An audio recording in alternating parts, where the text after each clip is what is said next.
Deep in Wyoming's Wind River Valley, Thomas Blackwood tends to his cattle with the measured precision that only comes from years of reading the land. To his neighbors, he's just another weathered rancher with calloused hands and a way with troubled horses. They see his quiet demeanor and gentle patience, never suspecting what those steady hands once did. What the Iron Brotherhood is about to learn the hard way is that Thomas Blackwood has another name in classified army records. For 12 years, he was Shadowhawk, the 4th Cavalry Regiment's deadliest long-range specialist with 73 confirmed eliminations and counter-insurgency operations so sensitive that entire missions remain sealed to this day. Before we jump back in, tell us where you're tuning in from, and if this story touches you, make sure you're subscribed, because tomorrow I've saved something extra special for you. The autumn wind whispers across the sage-dotted pastures as Thomas completes his morning fence check. His boots leave deliberate impressions in the frost-covered earth, each step placed with unconscious tactical efficiency. He pauses at the western property line, ostensibly examining a loose post, but his trained eyes scan the distant ridgeline with sniper precision. The rumble of motorcycles echoes off the canyon walls. 4 bikes, he notes automatically. 3 Harley-Davidsons, 1 custom chopper. Same group as yesterday, different formation. His fingers work the fence wire methodically while his mind calculates ranges, angles, potential observation points. Sarah's voice carries from the barn, warm, with concern. "Fence giving you trouble again, hun?" "Just a loose stretch," he calls back, keeping his tone casual. After 15 years of marriage, Sarah can read the subtle shifts in his voice, knows when he's spotted something that concerns him. "Might need reinforcing before winter hits." The bikes grow louder, then fade. Just another drive-by like the dozen others this past week. Iron Brotherhood MC marking their territory, building patterns, probing for weaknesses. Thomas recognizes their tactics. He employed similar techniques himself in another life, in places where stakes were measured, in blood and bodies. Inside the ranch house, the morning paper lies open on the kitchen table. Another local property sold well below market value, 4th one this month. The coffee maker gurgles as Sarah enters, her weathered face creased with worry.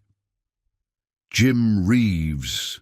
Place went for half what it's worth," she says, pouring 2 cups. "Sheriff Mitchell claims he was eager to sell, but Jim's worked that spread for 30 years, Thomas finishes, accepting the coffee. "Never mentioned selling before." The Brotherhood showed up. The rumble of engines returns, closer this time. Through the kitchen window, Thomas spots the riders, 4 men in leather cuts bearing the Iron Brotherhood patch. Their leader, Marcus Cole, rides point on a custom chopper, his enforcer known only as Reaper flanking him on a blacked-out Harley. Thomas notes their military bearing, the way they maintain tactical spacing without seeming to realize it, the telltale bulges beneath their cuts that suggest concealed weapons. "They're getting bolder," Sarah observes quietly. Thomas sips his coffee, mind automatically cataloguing details. Cole's Ranger tab partially visible beneath his cut, the way his enforcers maintain classic reconnaissance formation. The radio, antenna barely visible under Reaper's collar. "Deputy Watson stopped by yesterday," Sarah continues, her voice carefully neutral. "Says they're just passing through, part of some land development deal." She meets her husband's eyes. "And you believe that?" "About as much as you do." Thomas keeps his voice level, but his eyes never leave the riders.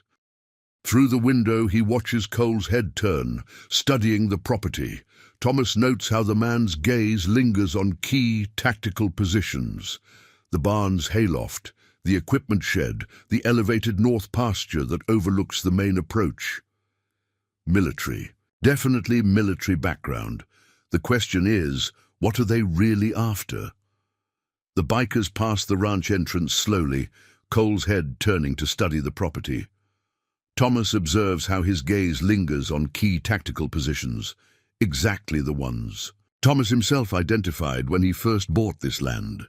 The ones that would matter if someone needed to defend it. They're planning something, he says softly. Those aren't random patrols. They're gathering intel, establishing patterns, looking for...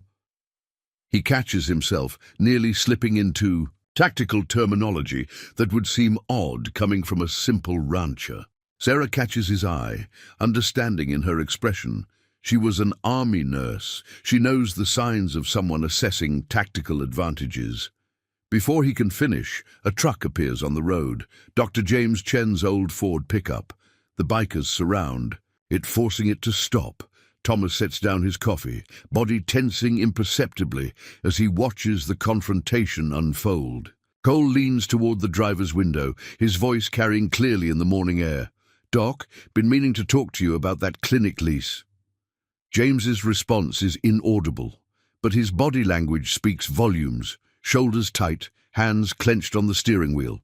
Thomas recognizes the signs of someone being threatened, someone being forced into a corner. He's seen it before, in places where violence was just another negotiating tool. "Think carefully about our offer." Cole's voice carries that false friendliness. The poorly masks menace. "Hate to see anything happen to that nice new medical equipment." The bikers roar away, leaving James's truck in a cloud of dust. Thomas watches his friend grip the steering wheel for long moments before continuing toward town, the truck's path slightly unsteady. "They're not just targeting ranches," Thomas says quietly. "They're moving on the whole town. The clinic probably, the stores next." He pauses, years of tactical assessment surfacing. Standard pattern: isolate, intimidate, control. Sarah studies her husband's face, seeing the tactical analysis he's struggling to hide. "Tom, are we going to have to leave?" Thomas turns from the window, and for just a moment Sarah sees behind his careful mask. Sees the warrior her husband once was, the predator he's tried so hard to leave behind. "No," he says softly. "We're not leaving, but it's time to make some preparations." As if to punctuate his words, more motorcycles rumble in the distance. Thomas returns to the window, watching dust clouds approach on the horizon. This time it's 6 riders, with Cole again in the lead. They're done probing, done gathering intelligence. Now they're coming to make their play. Thomas's hand brushes unconsciously against his hip, where a rifle's stock once rested. Iron Brotherhood thinks they're about to pressure a simple rancher. Instead, they're about to learn why some of the world's deadliest enemies still speak of Shadowhawk in whispers. "Sarah," he says quietly, "I think you should head into town and maybe check on that storage unit we never talk about." His wife nods, understanding perfectly. The time for maintaining cover is ending. The warrior is awakening. Dust billows behind the approaching motorcycles as they roar up the ranch's gravel drive. Thomas watches from the porch, hands relaxed at his sides, posture deliberately uncertain. Everything about his stance projects vulnerability. Exactly what Cole and his men expect to see. They don't notice how his weight is perfectly balanced, how his position gives him clear views of all approaches, how he's already noted their weapons and tactical weaknesses. Marcus Cole kills his chopper engine, the sudden silence heavy with menace. His enforcers spread out in a practiced formation, Reaper and Steel flanking wide, Hammer and Pike hanging back to watch the road. Stryker remains mounted, engine idling. The positioning would be impressive if Thomas hadn't seen better executed in a dozen combat zones. "Mr. Blackwood," Cole's voice carries that false charm that poorly masks predatory intent. "Beautiful morning for a ride." His boots crunch on gravel as he approaches the porch steps, stopping just short, looking up at Thomas, trying to establish dominance through positioning. Amateur move. "Mr. Cole," Thomas lets a slight tremor enter his voice. "We're not interested in selling. I've already told your men." "Now see, that's not entirely accurate." Cole spreads his hands in a gesture of reasonable negotiation. Your wife told my associates you needed time to think. We've given you that time. Now we're here to discuss a very generous offer. Behind him, Steele shifts his leather cut deliberately, displaying the pistol holstered beneath. Thomas catalogues it automatically. 45 caliber, poor grip technique, 3 seconds to draw at best. The others carry similar weapons, all displayed with the same clumsy attempt at intimidation. 3 million, Cole continues. Well above market value, because we respect what you've built here. His smile doesn't reach his eyes. We're businessmen, Mr. Blackwood. We believe in fair compensation. The screen door creaks as Dr. James Chen steps onto the porch. His arrival isn't a coincidence. Thomas had seen his truck approaching minutes ago, recognized the dust pattern through the trees. The doctor's presence was a calculated risk, but one Thomas needed to take. Tom? James's voice carries genuine concern. Everything all right? I brought those medications for the horses. Cole's enforcers tense slightly at the unexpected arrival. Reaper takes 2 steps forward, hand drifting toward his weapon, but Cole waves him back. Dr. Chen, wasn't expecting to see you out here. Thought you'd be busy at the clinic considering recent developments. James's shoulders tighten almost imperceptibly. Just making my rounds, Mr. Cole. Some of us still believe in taking care of our neighbors. The implied criticism makes Steele step forward aggressively, but Cole stops him with a sharp gesture. His careful mask of civility stays in place, but Thomas sees the cold calculation beneath. He's reassessing the situation, recognizing that witnesses complicate things. Speaking of neighbors, Cole's tone shifts subtly.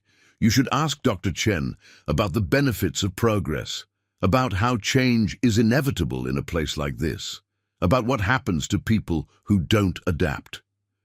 James's hand finds Thomas's arm, a gesture of support that also serves to sell the image of 2 frightened men. But Thomas notes how the doctor's fingers tap quietly, 3 quick touches, then 2 slow. An old military signal meaning multiple hostile teams. James has seen something in town. The clinic lease, Thomas says carefully, watching Cole's reaction. That's what this is really about, isn't it? Not just our ranch, but the whole valley. Smart man. Cole's smile widens fractionally. See, that's why I wanted to handle this personally. You understand the bigger picture, how everything connects. He steps closer, boots on the first porch step. The ranch, the clinic, the roads leading south, it's all part of a plan. Progress, development, future. A burst of static comes. From the radio clip to Reaper's belt, a voice partially masked by interference. Shipment confirmed. Loading at Eagle Creek. Need cleanup at waypoint 3. Cole's expression flickers for just a moment. Annoyance at the operational security breach. Thomas mentally logs every detail. Eagle Creek location, the term waypoint, the implied logistics chain, pieces of a larger puzzle starting to form. Think about the offer, Mr. Blackwood. Cole backs away, maintaining eye contact. 3 million buys a lot of peace of mind, lot of security, lot of insurance. The threat hangs in the air like smoke. The bikers mount up with practiced coordination. As they roar away, Thomas notices how they split at the road, 4 heading toward town, 2 turning south toward Eagle Creek. Another piece of the puzzle. They're watching the clinic, James says quietly once the bikes are gone. Men I've never seen before, taking pictures, making notes. This morning they... He stops, hands shaking slightly. Tell me. Thomas keeps his voice gentle, while his mind calculates angles, options, strategies. They destroyed my new X-ray machine, said it was an accident, said it would be a shame if more accidents happened. Regular inspections failed, licenses revoked. James's voice hardens. They're trying to force me out, just like the Reeves Ranch, just like the others. Thomas guides his friend inside, mind working on multiple levels. The clinic's location near the southern road, the ranch's strategic position, Eagle Creek's abandoned mine, waypoints and shipments and cleaning crews. A pattern emerging. One he's seen before in darker places. Tom, James's voice carries years of friendship, of unspoken understanding. I know that look. I remember it from before, from when we served together. Thomas moves to the window, watching dust clouds fade on the horizon. They're not just buying land, he says quietly. They're building a corridor, supply lines, transfer points, using legitimate businesses as cover. His voice carries the same tactical precision that once made enemy commanders tremble. The question is, what are they moving? A distant engine rumbles, another bike approaching. Through his spotting scope, Thomas recognizes Stryker returning alone. He dismounts at the gate, zip-ties something to the fence post. Even from here, Thomas can see the red warning sign, condemnation notice. They're done playing nice, James observes. No, Thomas agrees softly. Now they'll try force, pressure, intimidation. He turns from the window, and James sees his friend's careful mask slip, revealing the warrior beneath. What they don't understand is that some people don't respond well to pressure. Some people push back. The sound of more motorcycles echoes off distant mountains. Iron Brotherhood is mobilizing in force, preparing to take what they want. But they're about to learn that the most dangerous predators are often the ones who appear the weakest, the ones who know how to wait, the ones who've spent years hiding their true nature. The hawk is stirring. The hunt is about to begin. Preparing and narrating this story took us a lot of time, so if you are enjoying it, subscribe to our channel. It means a lot to us. Now back to the story. Pre-dawn light creeps over the Wind River Mountains as Thomas retrieves his hidden trail. Cameras. The memory cards contain 3 days of surveillance, every vehicle passing the South Road, every suspicious movement near Eagle Creek. He works with practiced efficiency, leaving no trace of his presence. Years of operational experience don't fade. They just find new applications. The general store's lights are already on when he arrives in town. Mike Sullivan's ancient pickup sits alone in the gravel lot, frost still coating its windshield. Thomas notes fresh motorcycle tracks in the mud. Someone's been watching the store all night. Didn't expect anyone this early. Mike's voice carries forced cheerfulness as Thomas enters. His hands shake slightly as he arranges canned goods, eyes darting frequently to the window. Coffee's fresh, if you'd like. Thomas studies the store's interior. Signs of a recent confrontation, scattered merchandise hastily replaced, a broken shelf poorly repaired. Rough night. Just some new customers. Mike attempts a smile that doesn't reach his eyes. Very persistent about their shopping preferences. A motorcycle rumbles past outside. Through the window, Thomas watches Steele park across the street, maintaining clear sight lines into the store. Amateur surveillance, but effective enough to intimidate locals. They're demanding protection money, Mike whispers, arranging cans with shaking hands. Said if I don't pay, accidents might happen. Deliveries getting lost, health inspectors finding violations. Last night that big one, calls himself Reaper, made it very clear I had until Friday. He straightens a display of local honey, talking without making eye contact. Sheriff Mitchell says they're just passing through, that I should be reasonable, work with them, but you should see how they look at my daughter when she's helping at the register. Thomas's hand tightens imperceptibly on his coffee cup. Through the window, he spots Deputy Rachel Watson's patrol car approaching. The deputy parks deliberately between the store and Steele's observation position. Mr. Blackwood, Rachel enters, nodding professionally. Her uniform is crisp, but dark circles under her eyes suggest long nights. Mind if I join you, ladies and gentlemen? Steele revs his engine in obvious irritation before speeding away. Thomas notes how he takes the South Road, another piece of the pattern. Got something you should see? Rachel says quietly once he's gone. She spreads photographs on the counter, surveillance shots from the mine taken last night. Game warden's been monitoring wildlife patterns, got some interesting images. The photos show vehicles arriving at the mine, expensive SUVs with blacked out windows, rental trucks with missing plates.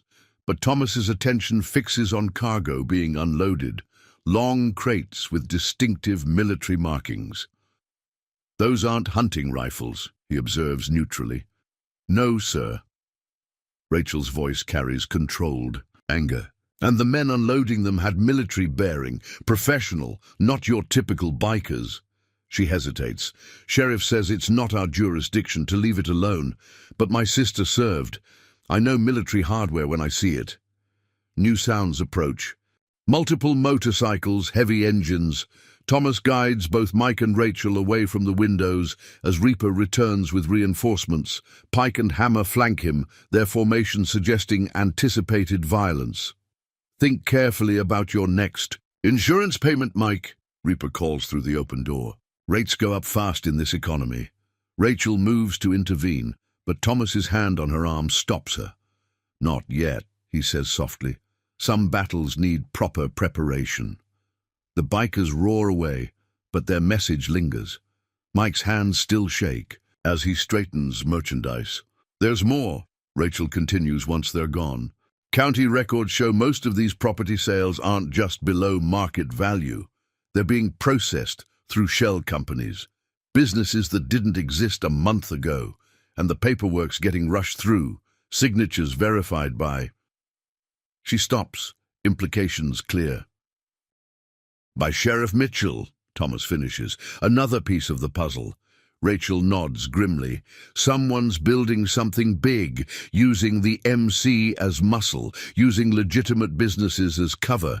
But what worries me most..." She produces one final photo. A familiar face meeting with Cole at the mine. Thomas studies the image carefully. The man with Cole carries himself with military precision, wears civilian clothes that don't quite hide his tactical gear. He recognizes the type. Private military contractor, probably ex-special forces, the real professionals behind Iron Brotherhood's operation. "Deputy," he says carefully, "those wildlife cameras, they record at night when properly configured." Rachel's tone suggests understanding. "Might take me a few days to adjust them, reposition some, particularly around waypoint 3, wherever that is." Thomas nods appreciation for the deputy's careful phrasing. "Mike, about that insurance problem. I might know someone who specializes in high-risk coverage." Later, driving home, Thomas spots fresh motorcycle tracks turning south toward the mine. Their pattern suggests heavy loads, military transport protocols. He pulls off at a hidden turnout, retrieving a satellite phone from a concealed compartment. The number he dials hasn't been used in years, but old connections never really die. When the line connects, he speaks in clipped tones that would surprise his neighbors. "Authentication code, Shadowhawk 7. Need background on private military. Operations in Wyoming sector. Focus on weapons trafficking patterns matching Kandahar protocol." The response is immediate. "Shadowhawk confirm. Contact data incoming. Be advised multiple agencies monitoring similar activity. Region designated high priority." Thomas ends the call. Mind processing implications.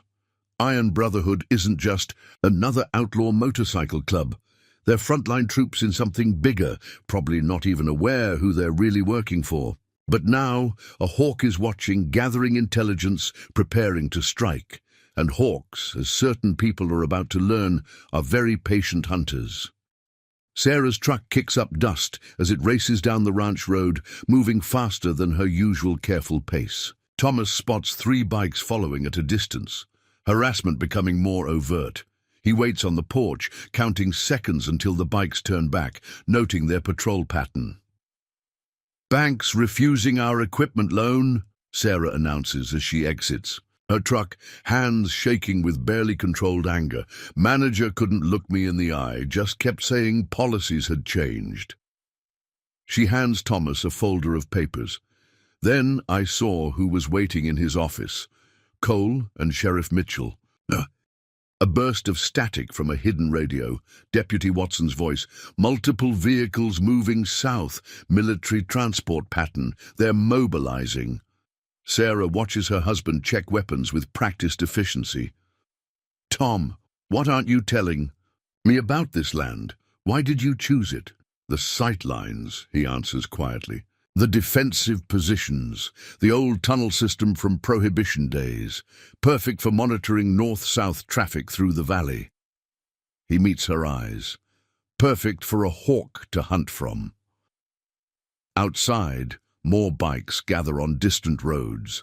Iron Brotherhood is preparing for war, not realizing they're just pawns in a larger game. But Thomas Blackwood didn't spend 12 years as Shadowhawk by being predictable. The trap is set. The hunter is about to become prey. Sarah, he says softly, remember that storage unit. Time to open everything, all of it. His voice carries the quiet authority that once commanded elite units. The hawk is done watching. The real operation is about to begin. Darkness shrouds the Wind River Valley as Thomas checks his surveillance feeds. The old hunting cameras, strategically placed weeks ago, show Iron Brotherhood's entire operation, bikes moving in formation, trucks arriving at Eagle Creek, contractors establishing security perimeters. They think they're being careful. They don't realize they're being hunted. His satellite phone buzzes. Deputy Watson's coded message, multiple vehicles at waypoint 3, military crates, armed escorts. Through his spotting scope, Thomas watches contractors direct a convoy of unmarked trucks. Their movements are professional, coordinated, but they've missed the obvious. High ground gives clear views of their secret route. Sarah returns from town, her expression grim. They're hitting everyone now. Mike's store, the diner, even old Thompson's feed supply. Reaper and Pike are leading teams through town, demanding protection money, making examples of anyone who resists. A scream pierces the night. Mike Sullivan's voice carrying from the general store. Thomas is already moving as 3 bikes roar past their ranch, Reaper leading the pack toward town. They're escalating faster than expected, forcing him to accelerate his timeline. Stay here, he tells Sarah, retrieving gear from hidden caches. If Cole comes, stick to the story, just a frightened rancher considering their offer. The store's windows are broken when he arrives. Merchandise scattered across the sidewalk. Pike stands guard outside, while Reaper and Steele terrorize those inside. Deputy Watson's patrol car sits empty nearby. They've timed this during her southern route. Thomas approaches like any concerned neighbor would, but his mind calculates angles, positions, vulnerabilities.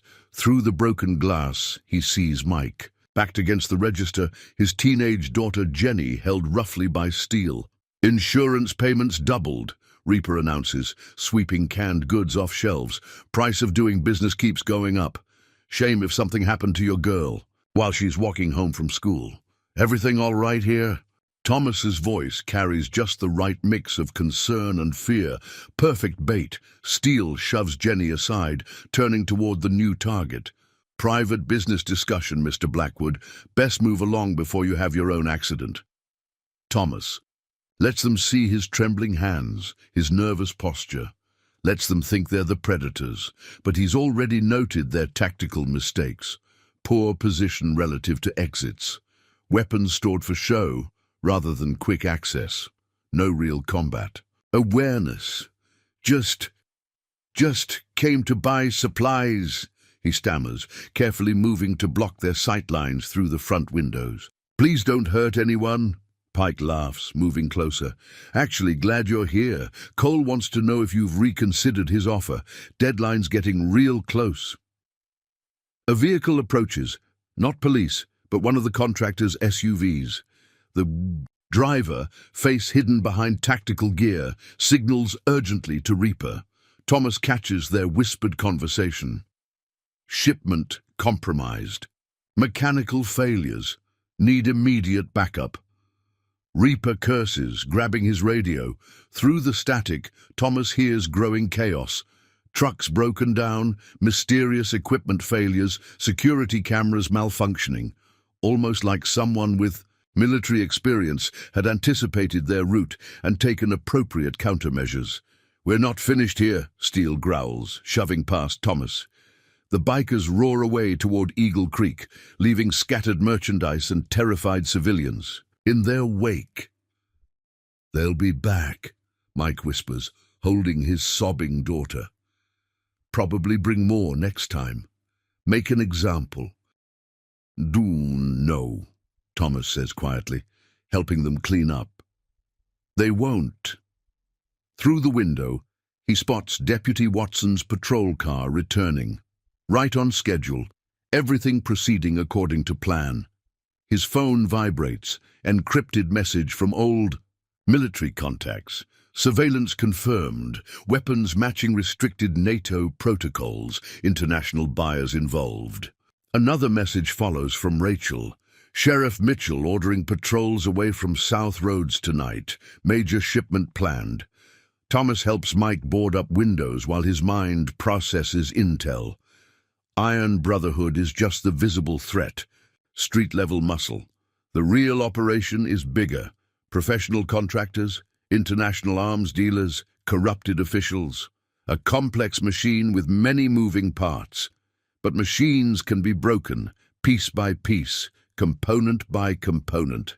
The stores, landline rings, Cole himself making threats, demanding compliance. But Thomas hears something else in the background, arguing contractors, frustrated buyers, operational plans unraveling as equipment mysteriously fails. "They're getting desperate," he tells Mike once the call ends.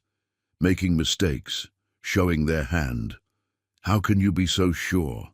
Thomas allows himself a small smile. "Because I've seen this before. Men like this, they thrive on fear, control, intimidation. Take that away." He lets the thought hang as more bikes roar past, heading south with increasing urgency. His phone buzzes again, Sarah warning that Cole is heading toward the clinic. The next phase is starting, pressure increasing as their operation faces delays. But pressure reveals weaknesses, creates opportunities. Time to let them think they've won the first round. Let them focus on bullying shopkeepers and threatening clinics. Let them miss the hawk methodically dismantling their operation from the shadows. Thomas leaves Mike with Deputy Watson, then drives toward the clinic. He can already hear motorcycles converging there, Reaper and his enforcers ready to make examples. They'll expect to find a scared doctor, an empty clinic, an easy target. Instead, they're about to learn why some targets aren't as defenseless as they appear, why some hunters prefer to be underestimated. The hawk is done gathering intelligence. Time to start the real operation. The clinic's parking lot fills with motorcycles as Thomas pulls up, counting heads through his peripheral vision. Pike and Steele flank the entrance, while Hammer and Thunder circle the building. Stryker watches the street, hand resting on his concealed weapon.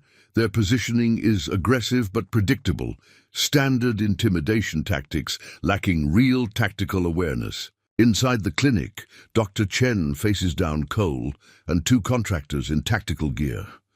James's voice carries through the open door, steady despite the pressure.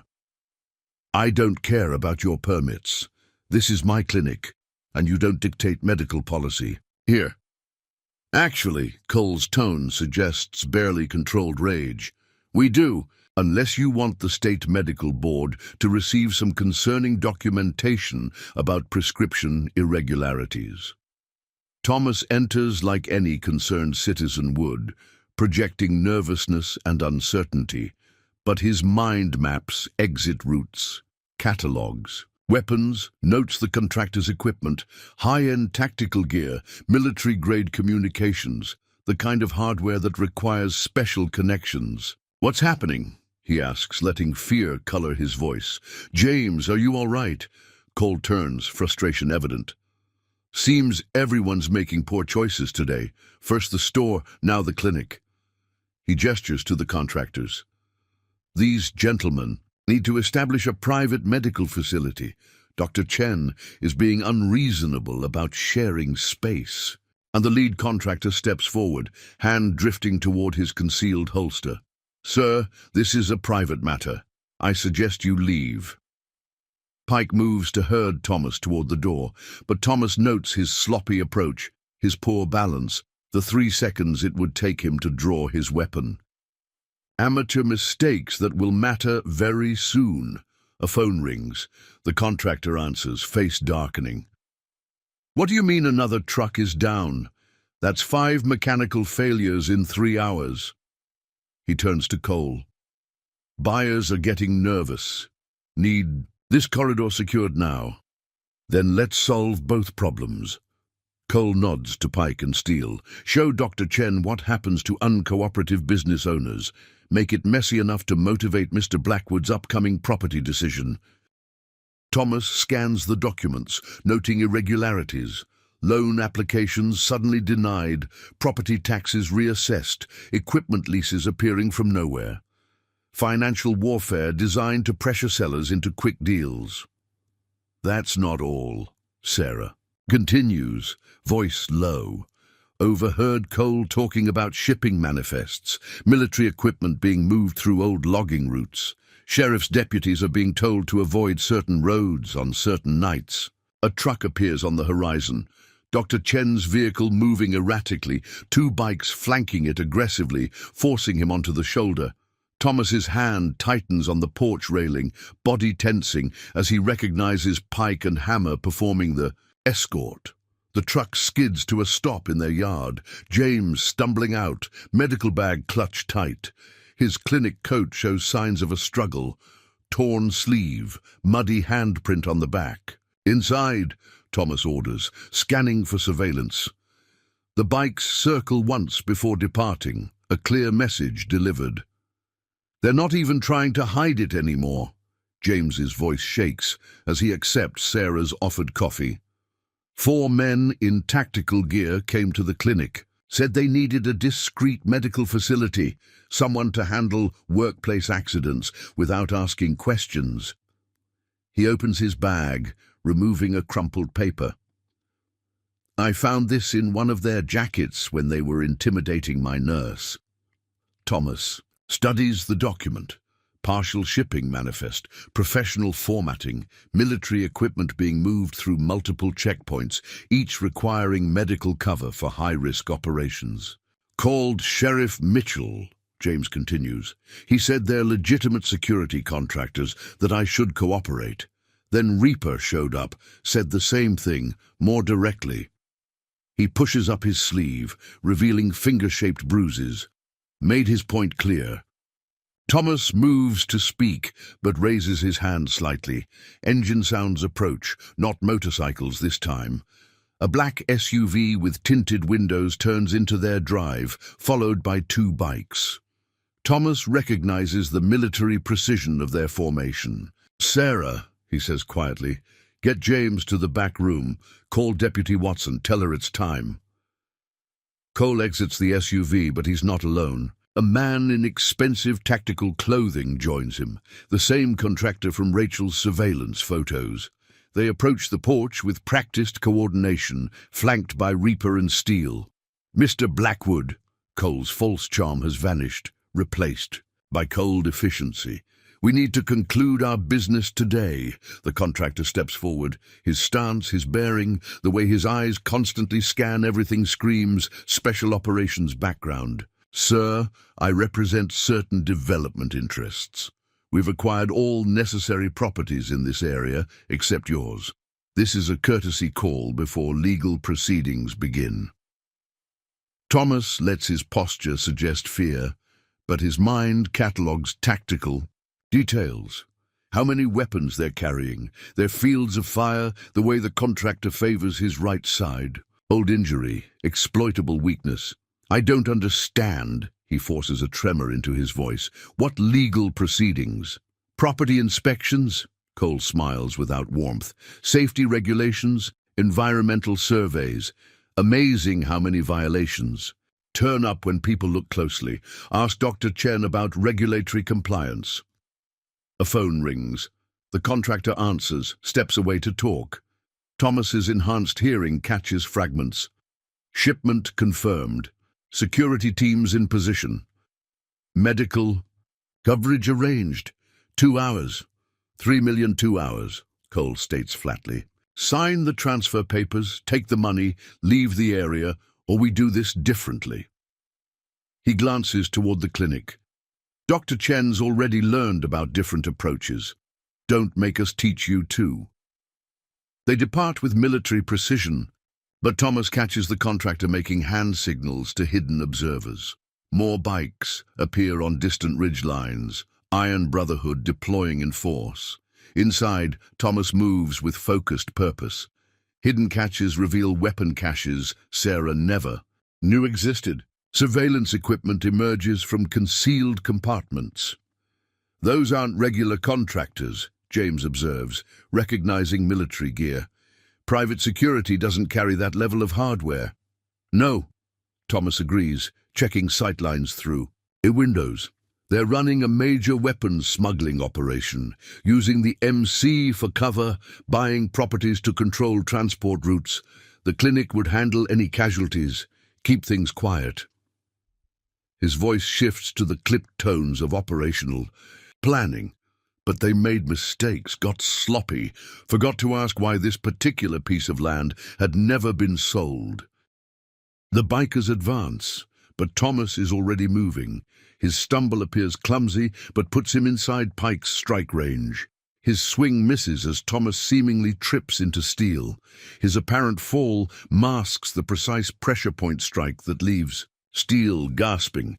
Pike reaches for his weapon but finds empty air, his holster mysteriously unfastened during the confusion. The gun slides across the floor as chaos erupts, everyone moving at once, but only one person truly controlling the space. Thomas maintains his frightened act, even as he systematically dismantles the attack. A medical cart tips, appearing to catch him as he falls, but sending precision-aimed surgical instruments into Pike's path. He stumbles again, somehow tangling Thunder's feet as he charges, sending him crashing into his own allies.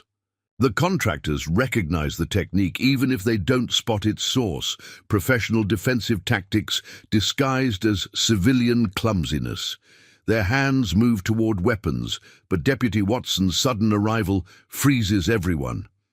Everything all. Right here? Rachel asks, hand resting meaningfully on her sidearm. Her patrol car blocks the exit.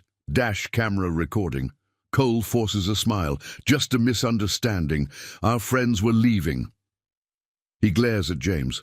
We'll continue this discussion later. But Thomas catches his whispered command to the contractors. Full response tonight. Make examples. The bikers mount up, their intimidation play ruined. But Thomas notes their departure routes, their rally points, the way they split up to cover different sectors. Their planned operation is clearly larger than simple real estate fraud. They'll be back, James says once they're gone, probably with more muscle. Count on it. Thomas helps clean up the clinic, positioning certain items for quick access. Later. That's why we'll be ready. Your security camera's working? Crashed this morning. James's smile holds grim understanding. Along with half their vehicles. Amazing how much can go wrong when certain people push too hard. Thomas's phone vibrates. Encrypted message from his military contact. Buyers identified. International. Arms dealers. Heavy weapons deal scheduled tonight. Through the window, he spots Sheriff Mitchell's patrol car meeting Cole's crew behind the lumberyard. More pieces falling into place, the real operation about to begin. Rachel, he turns. To the deputy, about those traffic cameras you installed last week. Any interesting patterns? Multiple vehicles converging tonight, different approach routes, all heading south. Rachel's expression suggests she's guessed some of Thomas's background. Might need extra patrols in certain areas. Shame if someone interfered with their schedule. Thomas nods, mind already planning next moves. Iron Brotherhood thought they were attacking a simple clinic, never realizing they'd revealed vital operational details. "James," he says quietly, "remember that contingency plan we discussed? Time to implement all of it." His phone buzzes again. Sarah reporting increased activity at the ranch border. Cole's crew returning in force, probably planning to make examples of uncooperative landowners. Perfect. Let them come. Let them think their intimidation is working. Let them miss the real operation until it's too late. The hawk has their measure now. The real hunting is about to begin. Through secure channels, Thomas monitors similar scenes unfolding across the county. Each piece of his counter-operation falling into place, each component of their machine being systematically compromised. The contractors think they're dealing with simple civilians. They're about to learn how wrong they are. His satellite phone vibrates with another encrypted message. Confirmation on buyers. Serbian arms cartel. Known connections to terrorist organizations. Deal value estimated 8 figures. Thomas watches more bikes gather at the edge of town, Iron Brotherhood's show of force growing. But he sees what they miss, the subtle signs of their operation unraveling, the growing panic in their leaders' eyes as more equipment mysteriously fails, more routes become mysteriously blocked. "Think we should evacuate the clinic?" James asks, watching the bikers circle. "No," Thomas responds, checking sight lines through the windows. "They expect that. Time to show them what happens when they threaten the wrong people." He pauses, years of combat experience reading the situation. Time to show them why some predators should never be underestimated. Because the hawk hasn't just been watching, he's been preparing. And tonight the hunters become the hunted. The town of Wind River transforms as sunset approaches. Shops close early, windows shutter, streets empty. Iron Brotherhood bikes patrol in formation, their presence no longer pretending to be casual. Reaper leads a team down Main Street, while Pike and Steel systematically visit businesses, delivering final warnings. Thomas watches from Mike's store, noting patrol patterns. 3 bikes at the south end, 2 north, others circling intermittently. Professional coverage suggesting military consultation, but with obvious blind spots they don't realize exist. "They hit the feed store an hour ago," Mike whispers, hands shaking as he loads a shotgun. "Broke Bill Thompson's arm when he tried to argue. Sheriff Mitchell just watched through the window." Through the window, Thomas spots unfamiliar vehicles arriving. Expensive SUVs with diplomatic plates, men in suits that don't quite hide shoulder, holsters, the buyers Cole's been waiting for. "Rachel's got eyes on them," Mike continues, showing Thomas his phone. Deputy Watson's message is clear. 3 more vehicles at Eagle Creek, heavy security, military-grade weapons visible. Thomas's satellite phone vibrates. Sarah's coded warning. More bikes approaching the ranch, Thunder leading an aggressive show of force. Exactly as expected, their pressure increasing as the weapon deal approaches. "Time to go," Thomas tells Mike. "Remember the plan. When they come, give them what they expect." Outside, he notes Reaper speaking urgently with one of the contractors, their body language suggesting growing tension. Something's wrong with their carefully planned operation. Equipment failures, mechanical problems, communication issues, almost like someone's systematically disrupting their infrastructure. His phone buzzes again, encrypted message from military contacts. Buyers confirmed, Serbian arms dealers, heavy hardware deal scheduled 2200 hours. Sheriff Mitchell's patrol car rolls past, escorting another SUV. Through tinted windows, Thomas spots Cole, meeting with men whose bearing screams Special Forces background. More layers of the operation revealed. "Tom!" James's voice carries controlled urgency as he exits the clinic. They're moving something into the old mine tunnels. Multiple trucks, armed guards. The tunnels. Of course, Thomas's mind maps the old mining network beneath the valley, perfect for moving illegal cargo, avoiding main roads. He'd studied those tunnels for months, knowing they'd be crucial. A commotion erupts at the feed store, Pike and Steele making examples of another uncooperative owner. But Thomas notes how their violence seems forced, almost desperate. They're behind schedule, buyers getting nervous, pressure building. His phone records it all. Rachel's message confirms, got everything on camera. Mitchell involved directly. Now. More bikes roar past heading south. Thomas spots military-grade cases poorly concealed under tarps. Roar. They're rushing now, making mistakes. The Hawks' strategic disruption pushing them toward inevitable errors. Multiple vehicles approaching. From County Line, Rachel's next message reports, heavy security. Looks like the main shipment starting. Thomas drives toward his ranch, noting increased activity. Iron Brotherhood members everywhere, their previous attempts at subtlety abandoned. They think they're showing force. Actually, they're revealing their entire operational structure. Sarah meets him at the gate. Found something in the old barn. Records. These tunnels, they don't just run under our property. They connect to the old rail line, come up right behind Eagle Creek. Show me. The tunnel entrance is hidden behind decades of debris, but the airflow suggests recent use. Thomas's flashlight reveals fresh tire tracks, scuff marks from heavy crates. They've been using these passages, never realizing who else knows about them. His military-grade scope shows increased activity at Eagle Creek. Trucks arriving, armed. Contractors establishing perimeter security. Cole coordinating with the weapons buyers. Everything proceeding according to their plan. And according to his. They're getting ready, Sarah observes, watching bikes gather at their property line. Probably hit us after dark. Make an example. Yes. Thomas checks his watch, calculating. Timing. They'll want to clear any resistance before the main shipment moves. Standard tactical protocol. He allows himself a small smile. Shame they don't know about the other tunnels, or the old railroad maintenance sheds, or certain equipment installed months ago. A message from Rachel. Mitchell ordered all patrols, away from South roads. Perfect. Let them think they control the situation. Let them focus on intimidating locals while missing the real operation happening right under them. Thomas's phone lights up.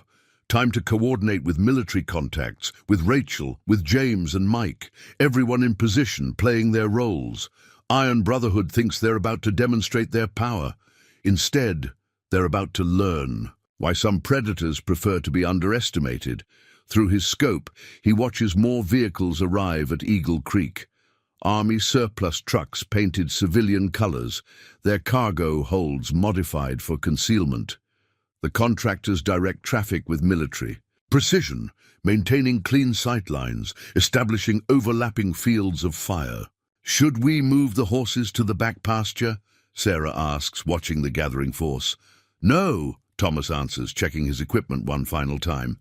They expect that. Time to show them what happens when they threaten the wrong ranch. He pauses, years of operational experience reading the situation perfectly. Time to show them why some hunters should never be cornered. Because the hawk hasn't just been watching, he's been preparing, and tonight their carefully planned operation encounters a predator they never saw coming. His secure radio crackles, Rachel reporting from her observation post. Multiple teams moving into position. They're setting up for something big. Let them, Thomas responds, mind already mapping their movements, anticipating their next steps. Everything's proceeding exactly as planned. Through his command network, he watches final preparations unfold. The contractors think they're running a sophisticated operation. They're about to learn what a real military strategist can do. The sun touches the mountain peaks as Thomas makes his final checks. In town, shops close early. On the roads, suspicious vehicles move under cover. of dusk. At Eagle Creek, weapons buyers grow impatient. The stage is set, the trap is ready, the real operation is about to begin. Night settles over the Blackwood Ranch as Iron Brotherhood makes their move. Bikes approach from multiple directions, their formation suggesting military guidance. Reaper leads from the south, while Pike and Steel circle west. Thunder and Hammer cover the eastern approach, all converging with practiced coordination. Through his scope, Thomas counts vehicles, 20. Bikes, 3 SUVs carrying contractors, Cole's custom chopper leading. They think they're executing a show of force. Actually, they're riding into a carefully prepared trap. Main force approaching, he tells Sarah, who monitors their security feeds. Right on schedule. Rachel's in position, she confirms. James got the clinic ready. Mike reports the buyers are getting nervous, their timelines off. Headlights illuminate the ranch as vehicles surround the property. Cole dismounts, contractors flanking him with professional precision. Their weapons remain concealed, keeping up appearances despite the obvious military hardware in their vehicles. Last chance, Mr. Blackwood. Cole's voice carries forced confidence. Fire sale prices end tonight, along with our patience. Thomas steps onto the porch, maintaining his frightened rancher demeanor. But he's already noted their tactical weaknesses. Poor coverage of the South Ridge, vehicles positioned without proper escape routes, communications relying on unsecured channels. Mr. Cole, he lets his voice shake slightly. Please, we just need more time to... Time's up. He gestures to Reaper and Pike. Show him what happens to uncooperative neighbors. The enforcers advance, but Thomas is already moving. His stumble appears clumsy, but places him exactly where he needs to be. Suddenly, floodlights burst from concealed positions, momentarily blinding the bikers. In the confusion, none of them notice certain vehicles experiencing mysterious mechanical failures. What the hell? Pike raises his hand against the glare, missing how Thomas's fearful retreat has separated their formation, created tactical gaps. Radio static bursts from the contractors' communications, their supposedly secure channels filling with interference. Coordination compromised. Cole grabs his phone, face darkening as messages arrive. Problems with the weapon shipment, routes unexpectedly blocked, surveillance cameras failing. Sir, a contractor approaches urgently. Main convoys reporting issues. Alternative routes. They're compromised. Someone knows our backup plans. Thomas watches Cole's composure crack slightly. The operation is unraveling. Equipment failures, communication problems, blocked routes. Almost like someone with military experience has been systematically targeting their infrastructure. Reaper moves to grab Thomas, but finds himself strangely off balance, his combat training countered by moves he barely registers. Other bikers face similar problems, weapons catching on holsters, bikes failing to start, tactical positions suddenly exposed. Enough games. Cole signals the contractors, clear the property, send a message. But Deputy Watson's arrival changes the dynamic. Her patrol car's dash camera records everything as she steps out, hand meaningfully near her weapon. Problem. Here, folks? Just a property dispute. Cole forces a smile. Behind him, contractors desperately try to hide military hardware in their vehicles. Rachel's radio crackles. All units, multiple suspicious vehicles reported south of town, heavy. Equipment, military-grade weapons observed. The contractors exchange worried looks. Their operational security is compromised, their timeline disrupted, their routes exposed. Professional operators recognizing when a situation has shifted against them. Pull back, Cole orders finally. Regroup at waypoint 3.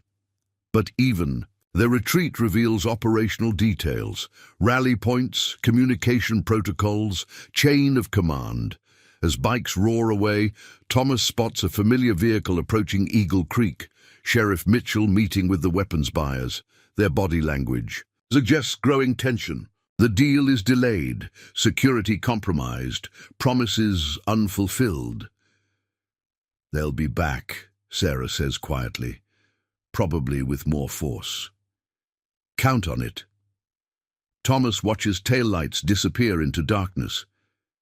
But now we know their patterns, their protocols, their weaknesses. His phone lights up with messages. Rachel reporting vehicle movements, James confirming clinic preparations, Mike passing intel about buyer activities, everyone playing their part in the Hawks' carefully orchestrated operation. Tom, Sarah's voice carries growing understanding. Those equipment failures, the blocked routes, the communication problems, that wasn't just luck, was it? He allows himself a small smile. Amazing how many things can go wrong when someone knows what to look for, especially someone with certain training. Through his scope, he watches Iron Brotherhood regrouping at their fallback position. Cole, arguing with contractors, professionals realizing their operation is compromised, buyers growing increasingly nervous. Perfect. Let them think tonight was just a show of force gone wrong. Let them miss how much intel they've revealed, how many weaknesses they've exposed. A hawk knows patience, knows how to turn opponents' strength against them.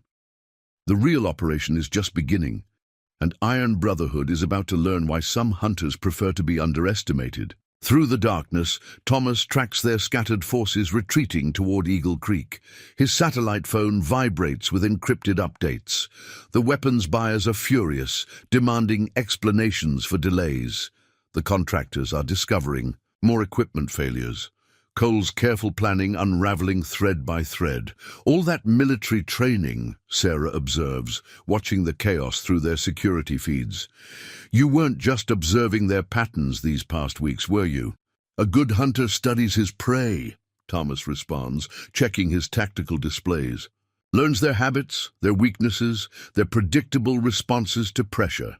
His phone buzzes with a message from Rachel. Something big happening at Eagle Creek. Multiple vehicles, heavy security. Looks like they're moving up the timeline. Of course they are. Thomas allows himself a grim smile. Pressure makes men predictable. Forces them to make mistakes.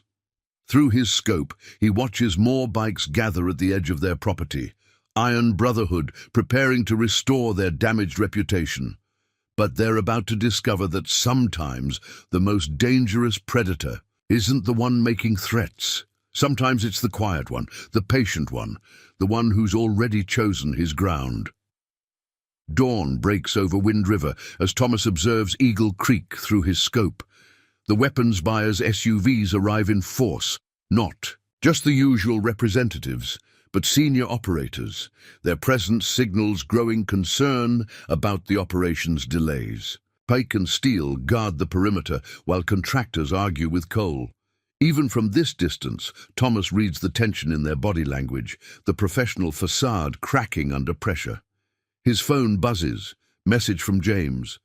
3 Brotherhood. Members came in last night. Injuries consistent with vehicle accidents.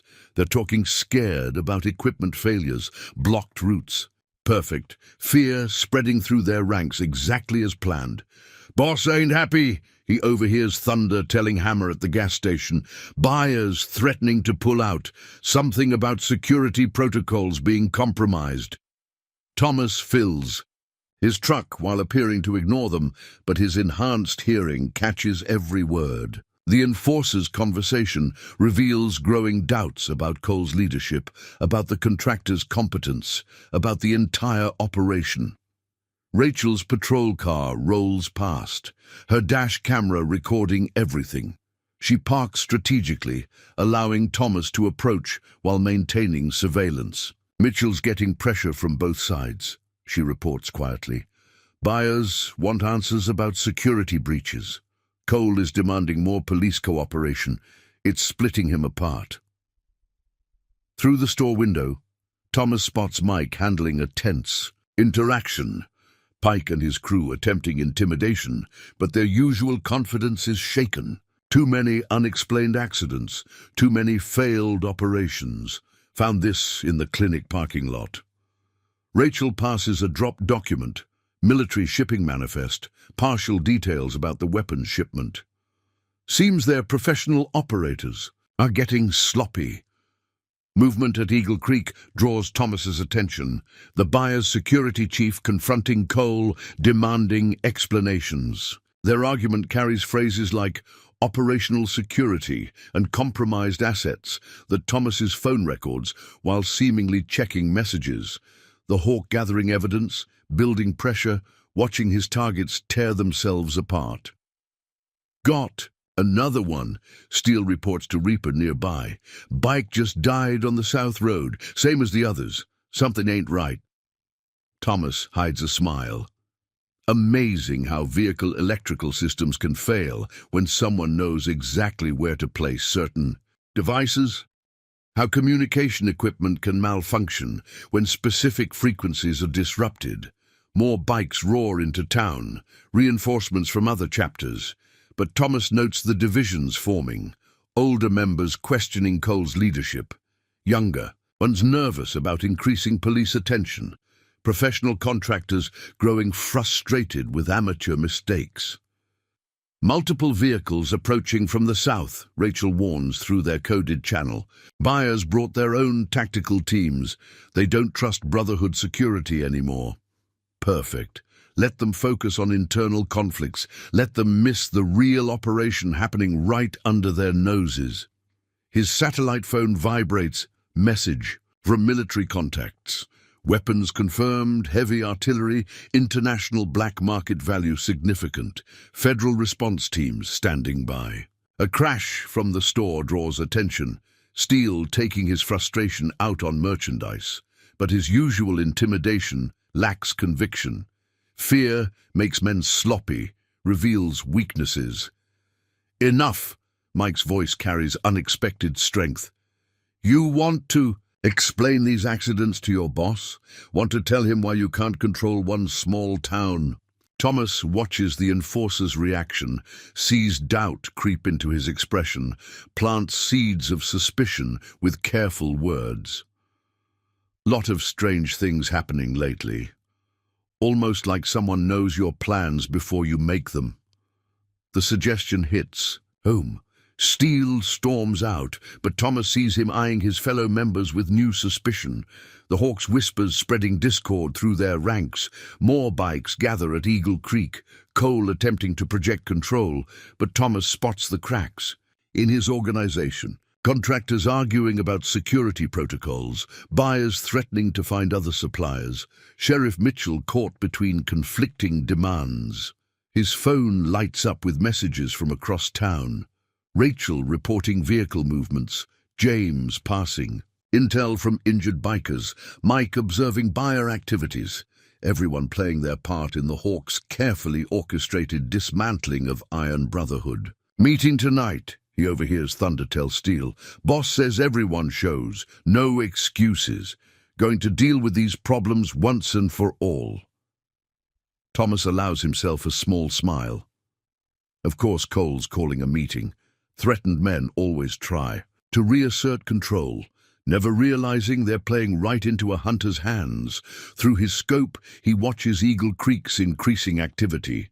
Contractors establishing defensive positions, buyers conducting their own surveillance, Brotherhood trying to hold their operation together. Let them think they can solve this with shows of force. Let them miss how their own fear is tearing them apart. The Hawk has turned their strength into weakness, their confidence into suspicion. Tonight's meeting will change everything, but not in the way they expect. His command network lights up with fresh intelligence, encrypted channels revealing the true scope of the operation. Not just weapons trafficking, but international arms deals, military technology being diverted, classified, hardware being sold to dangerous buyers. Sarah's voice comes through his secure radio. Found more documents in Mitchell's cruiser. Looks like he's been on their payroll for months, authorizing shipments, redirecting patrols, falsifying reports. Good, Thomas responds, watching another. Buyer's SUV arrive at Eagle Creek. The more evidence we gather, the harder it becomes for anyone to walk away from this. Through his scope, he observes Cole meeting with the contractors, their body language showing growing desperation. They know something's wrong, know their operation is compromised. but they haven't figured out how or why. They're about to learn that sometimes the most dangerous enemy isn't the one making threats. Sometimes it's the quiet one, the patient one, the one who's already won the battle before it begins. The hawk watches, and his trap draws tighter with each passing hour. Twilight casts long shadows across Eagle Creek as Thomas coordinates with his growing network of allies. In the clinic's back office, James arranges medical supplies with military precision, each item positioned for quick access. Through the window, they watch Iron Brotherhood patrols circle with increasing frequency, their previous subtlety abandoned. Medical board sent another notice, James reports, showing Thomas the letter, threatening emergency inspection, citing anonymous complaints about controlled substances. His hands steady as he organizes bandages. But they made a mistake. The inspector they name, he died 3 years ago. They're getting sloppy with their forgeries. Document everything, Thomas instructs, mind-mapping multiple contingencies. Every threat, every irregularity, it all builds the case. Rachel enters through the back door, her uniform dusty from surveillance work. Got something interesting from the traffic cameras. They're not just moving weapons through the tunnels. She spreads photos across the desk. Military electronics, guidance systems, things that shouldn't exist outside classified facilities. Thomas studies the images, recognizing restricted hardware he'd seen in combat zones. They're not just arms dealers. They're selling military secrets. A truck engine approaches, Mike's delivery vehicle, moving with deliberate casualness. He enters carrying supply boxes, but Thomas notes the tactical radio concealed within. Brothers are fighting among themselves, Mike reports quietly. Overheard Pike and Thunder arguing about missing money. Seems Cole's been skimming from their legitimate businesses, using it to fund something bigger. Perfect. Internal discord spreading exactly as planned. Thomas's phone vibrates. Encrypted message from his military contact. Confirmation on guidance systems. Matches hardware stolen from secure facility. International task force standing by. Through the clinic window, they observe another Brotherhood patrol. But Thomas notes their degrading discipline, sloppy formations, poor awareness, growing paranoia, fear eating at their professional facade. Sarah's got the feed store secured, Rachel updates. Bill Thompson's helping coordinate deliveries, tracking which trucks don't match their manifests. She pauses, checking her encrypted phone, and Jenny Sullivan's been documenting late-night activity at the bank. Seems our sheriff's been making unusual deposits. Speaking of Mitchell, James adds, his deputy Rogers came by earlier, wanted to know why certain roads keep having mysterious electrical problems. Said the sheriff was asking about military engineering experience among local residents. Thomas allows himself a small smile. Let them chase ghosts while the real operation unfolds. How's the community warning system working? Like clockwork, Mike confirms. 3 short rings means Brotherhood approaching. 2 long means law enforcement. Everyone knows the signals now. He checks his watch. Ellen at the diner's been marking customer receipts. Special notations tracking which outsiders are carrying weapons. Which ones show military training. The coordination would impress Thomas if he hadn't seen better in combat zones. But for civilians organizing against professionals, they're adapting remarkably well. His satellite phone lights up with fresh intelligence. Sarah's voice carries through secure channels. Just intercepted interesting radio traffic. Buyers demanding proof of merchandise before payment. Cole promised demonstration tonight. They're getting desperate, Rachel observes, moving up their timeline.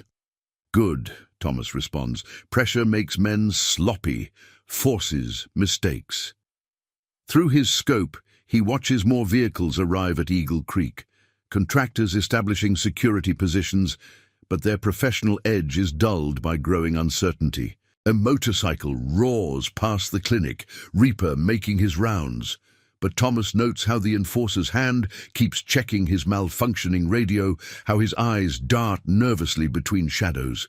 The hunters becoming the hunted. "Got the inventory you requested," James says once the bike fades. He reveals medical supplies that could handle combat casualties. "Called in some favors from my army days. Old unit medics who don't ask questions." Thompson's feed store is ready too, Mike adds. Loading dock prepared for quick distribution if needed. Every business on Main Street has emergency plans in place. Rachel's radio crackles with coded updates. The town's resistance network growing stronger each day. Civilians learning to fight back against professionals who underestimated them. Through the window, Thomas spots another Brotherhood patrol. But now he sees what they miss. Cameras tracking their movements, civilians noting their patterns, an entire community working together to protect their own. His phone vibrates with multiple messages. Sarah coordinating ranch defense. Mike's daughter monitoring social media for Brotherhood communications. James's nurses documenting suspicious injuries. Everyone playing their part in a plan larger than they realize. "They're calling another meeting," Rachel reports. "Cole's demanding full attendance, trying to restore control." "Let them meet," Thomas responds. "Let them think they can solve this with shows of force." Through his scope, he watches Eagle Creek's increasing activity. Brotherhood members gathering, contractors establishing security, buyers growing impatient. The Hawks network tightens around them with each passing hour, every threatening visit documented, every weapons shipment tracked, every corrupt official exposed. "Tom," James's voice carries years of friendship, of shared combat experience. "The town's ready. Whatever you're planning, we're with you." Thomas nods, checking his tactical displays.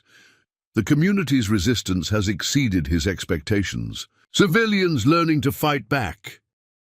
Neighbors protecting neighbors. A town refusing to surrender to intimidation. "Keep everyone calm," he instructs. "Maintain normal patterns. Let them think their pressure is working." His eyes track another Brotherhood patrol, noting their degrading discipline. The real operation is already in motion. Because sometimes the most effective resistance isn't about meeting force with force. Sometimes it's about patience, about preparation, about turning an entire community into eyes and ears that the enemy never suspects. The Hawk has built his network. Now it's time to spring the trap. Eagle Creek transforms in the deepening dusk. As Thomas makes his final preparations, through his command network, he monitors Iron Brotherhood's increasing activity. Cole's men establish defensive positions, their military training evident but compromised by growing fear. The weapons buyers, security teams conduct their own surveillance, trust eroding between supposed allies. His satellite phone vibrates, encrypted update from military contacts. Serbian buyers confirmed, known connections to terrorist cells. Shipment includes classified guidance systems, prototype weapons, international task force awaiting your signal. Thomas watches another Brotherhood patrol pass his hidden position. Their formation is ragged, discipline cracking under pressure. Through his scope, he spots tension in their body language, hands too close to weapons, eyes darting between shadows. They know something's wrong, but can't identify the threat. Final positions confirmed, Rachel reports through secure channels. Thompson's got eyes on the north axis. Mike's monitoring street level. James has the clinic prepared for any scenario. And Sarah's in position, comes the next update. All ranch approaches covered, security systems active. Thomas allows himself a moment of satisfaction, every piece precisely placed, every contingency prepared, the trap nearly complete. A burst of static comes through his tactical radio, Brotherhood communications compromised by carefully placed interference. He catches fragments of panic. Another vehicle down, backup routes blocked. Someone's watching. Through his enhanced optics, Thomas observes the growing chaos at Eagle Creek. Cole meets with contractors, their professional demeanor cracking as more equipment mysteriously fails. The weapons buyers conduct their own surveillance, trust eroding between supposed allies. They're moving up the timeline, Rachel reports. Multiple vehicles approaching from the south, heavy military hardware partially visible under tarps. Confirmed, Sarah adds through secure channels. Counting 6 trucks, armed escort. They're getting sloppy with concealment. Perfect. Pressure forcing them to make mistakes, reveal their hand. Thomas's phone lights up with incoming intelligence. His network of observers reporting increased activity across town. Brotherhood members gathering, contractors establishing security cordons, buyers growing impatient. Mitchell's ordered all patrols away from Eagle Creek, Rachel updates, trying to clear the area for the shipment. Let them think they have control, Thomas responds, checking his tactical displays. Every approach monitored, every escape route prepared. The real operation is already in motion. Through his scope, he watches Cole coordinate with the contractors. Their body language shows growing tension, professionals recognizing when a situation has shifted against them. The buyer's security teams maintain separate surveillance, trust completely broken. His satellite phone vibrates again. Message from military contacts. Task force units in position, awaiting your confirmation to proceed. Acknowledged, Thomas responds in coded phrases. Maintain current positions. Target will self-identify. A motorcycle roars past his hidden observation post, Reaper making another patrol.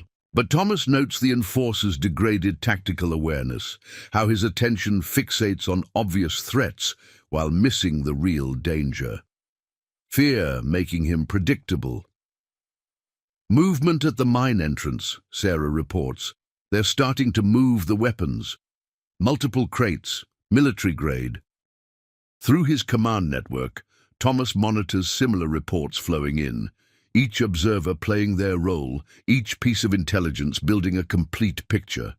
The trap closing with inexorable precision. Tom, James's voice carries controlled. Urgency, got 3 more Brotherhood members in the clinic. Injuries consistent with equipment failures. They're talking scared, something about missing shipments, blocked routes, communications going dark. Good, Thomas responds. Fear makes men careless, forces errors. His tactical display shows increased activity at Eagle Creek. Cole gathering his full force, trying to project strength. But Thomas sees what they miss, the subtle signs of their operation unraveling, the growing panic in their leader's eyes. Multiple vehicles approaching from the north, Rachel reports.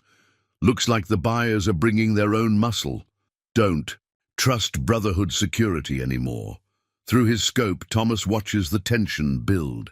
Professional contractors arguing with Cole about security protocols, buyers threatening to find other suppliers, Brotherhood members eyeing each other with growing suspicion. The Hawks' patient strategy bearing fruit, each carefully placed piece of pressure, each systematic disruption, pushing them toward inevitable confrontation. Tom, Sarah's voice carries years of understanding. Whatever you've got planned, the whole town's behind you. Everyone's ready. He nods, though she can't. See him. The community's resistance has exceeded his expectations. Civilians learning to fight back, neighbors protecting neighbors, a town refusing to surrender to intimidation.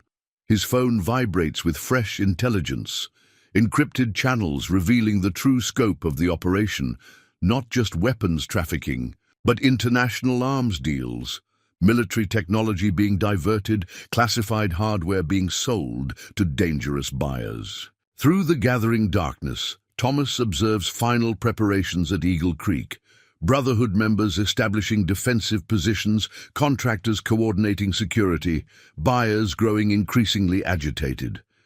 Let them think they control the situation. Let them believe their show of force will restore order.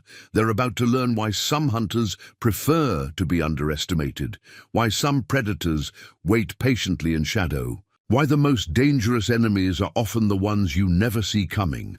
The hawk makes his final checks, every position confirmed, every contingency prepared, every piece in place. The real hunt is about to begin. Night descends over Wind River. As Thomas initiates his operation, through his command network, he watches Iron Brotherhood's final preparations unravel.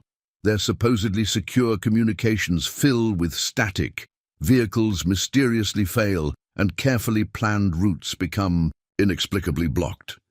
"Sir," a contractor reports urgently to Cole, "3 more trucks disabled on the south approach, electrical systems completely dead, backup vehicles showing similar issues." Cole's response carries poorly masked panic. "Find another route. The buyers are waiting. We need that shipment moved tonight." Through his scope, Thomas observes the mounting chaos. Professional operators discovering their tactical advantages mean nothing against an opponent they never saw coming. His satellite phone vibrates with encrypted updates from military contacts. Task force units confirm multiple targets. Weapon shipment includes classified military hardware. Terrorist connections verified. Sarah's voice comes through secure. Channels, north access completely blocked, electronic failures spreading through their vehicle pool. They're running out of functional transport options. "Excellent," Thomas responds, watching another Brotherhood patrol discover their bikes mysteriously disabled. "Maintain current observation. Let them exhaust their alternatives." Rachel reports from her position. Mitchell's getting desperate, trying to clear alternative routes, but experiencing similar equipment failures. Someone must have installed sophisticated electronic countermeasures. Her tone carries professional appreciation for the strategy. Through his enhanced optics, Thomas watches the weapons buyers' growing impatience. Their security teams conduct aggressive surveillance, trust completely broken with their Brotherhood partners. Years of operational experience tell him the alliance is fracturing exactly as planned. Movement at the mine entrance. Mike updates through coded channels. They're attempting manual transport of the weapons.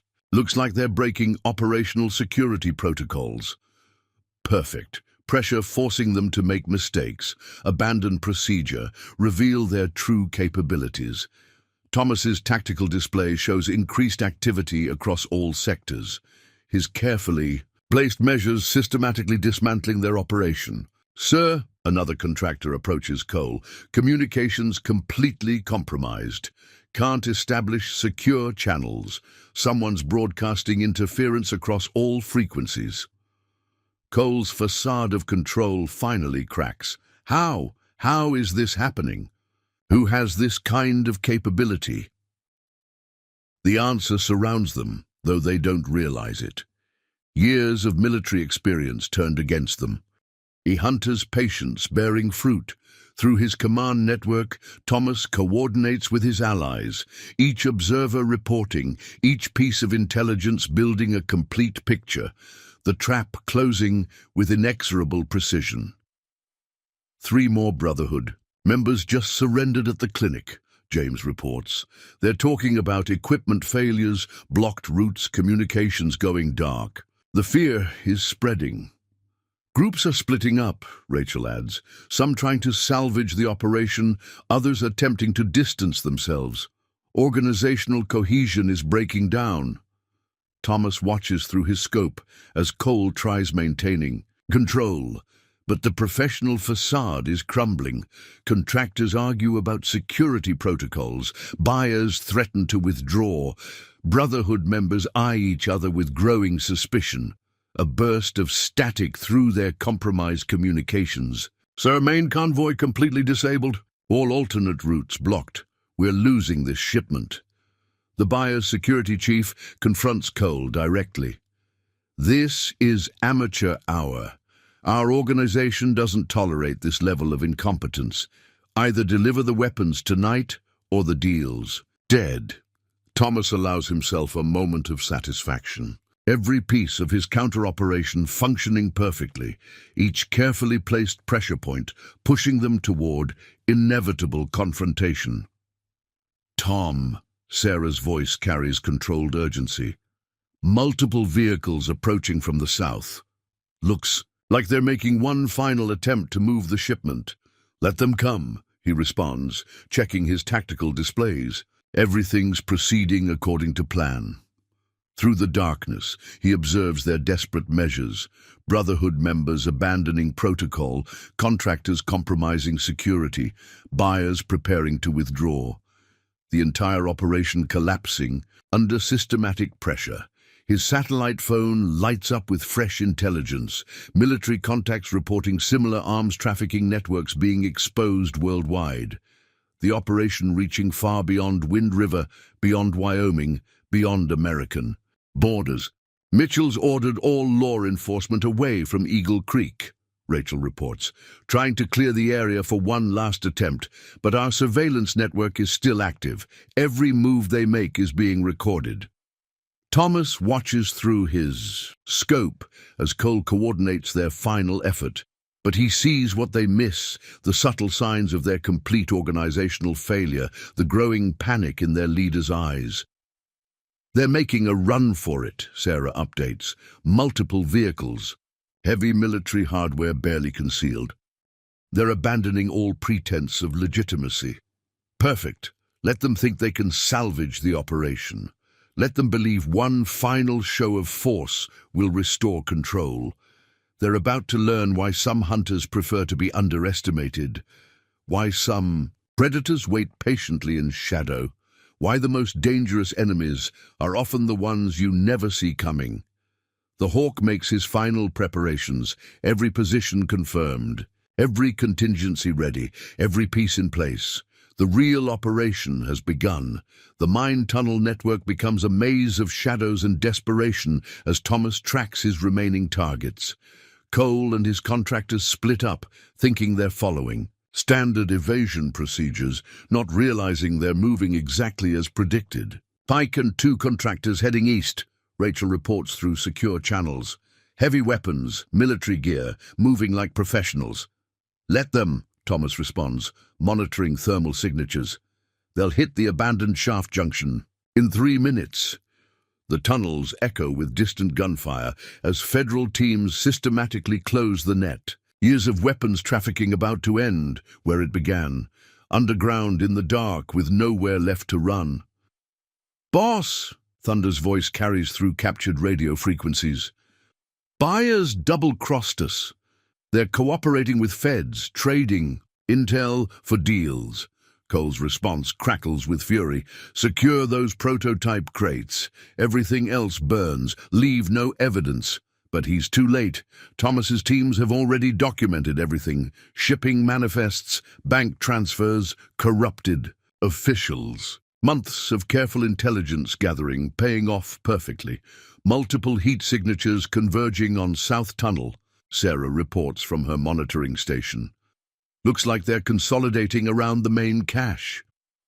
The Hawk allows himself a small smile. Exactly as expected.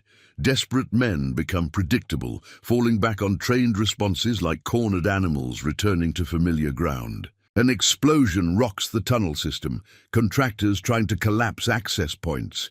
But Thomas has prepared for this too. Support structures reinforced weeks ago, escape routes carefully channeled. "Federal Team 1, move to position," he orders, calmly. "Remember, they're trained operators. Expect professional resistance." The battle shifts as Cole's remaining forces realize their situation. Through thermal imaging, Thomas watches the inevitable betrayal unfold, contractors turning on their employer, each trying to save themselves. "Sir," a contractor radios urgently, "buyers sent new orders. Say if we deliver the prototypes directly, they'll guarantee extraction." "They're lying." Cole's voice carries genuine fear now. "You deliver those weapons, they'll eliminate everyone who knows about this operation." He's right, but for the wrong reasons. Thomas's intelligence has already exposed the buyer's entire network. International task forces moving on multiple continents, closing every escape route. Movement at Junction 7, Rachel reports sharply. Mitchell leading 3 contractors toward emergency exit. They've got cases marked as prototypes. Copy. Thomas moves through darkness with practiced ease. Let them think they found a way out. Because the most effective trap isn't about blocking escape routes. Sometimes it's about letting targets choose their own fate, letting them run exactly where you want them. Gunfire erupts at multiple points as the operation reaches its climax. Some Brotherhood members surrender, others fight desperately. Professional contractors try maintaining discipline while their plans crumble.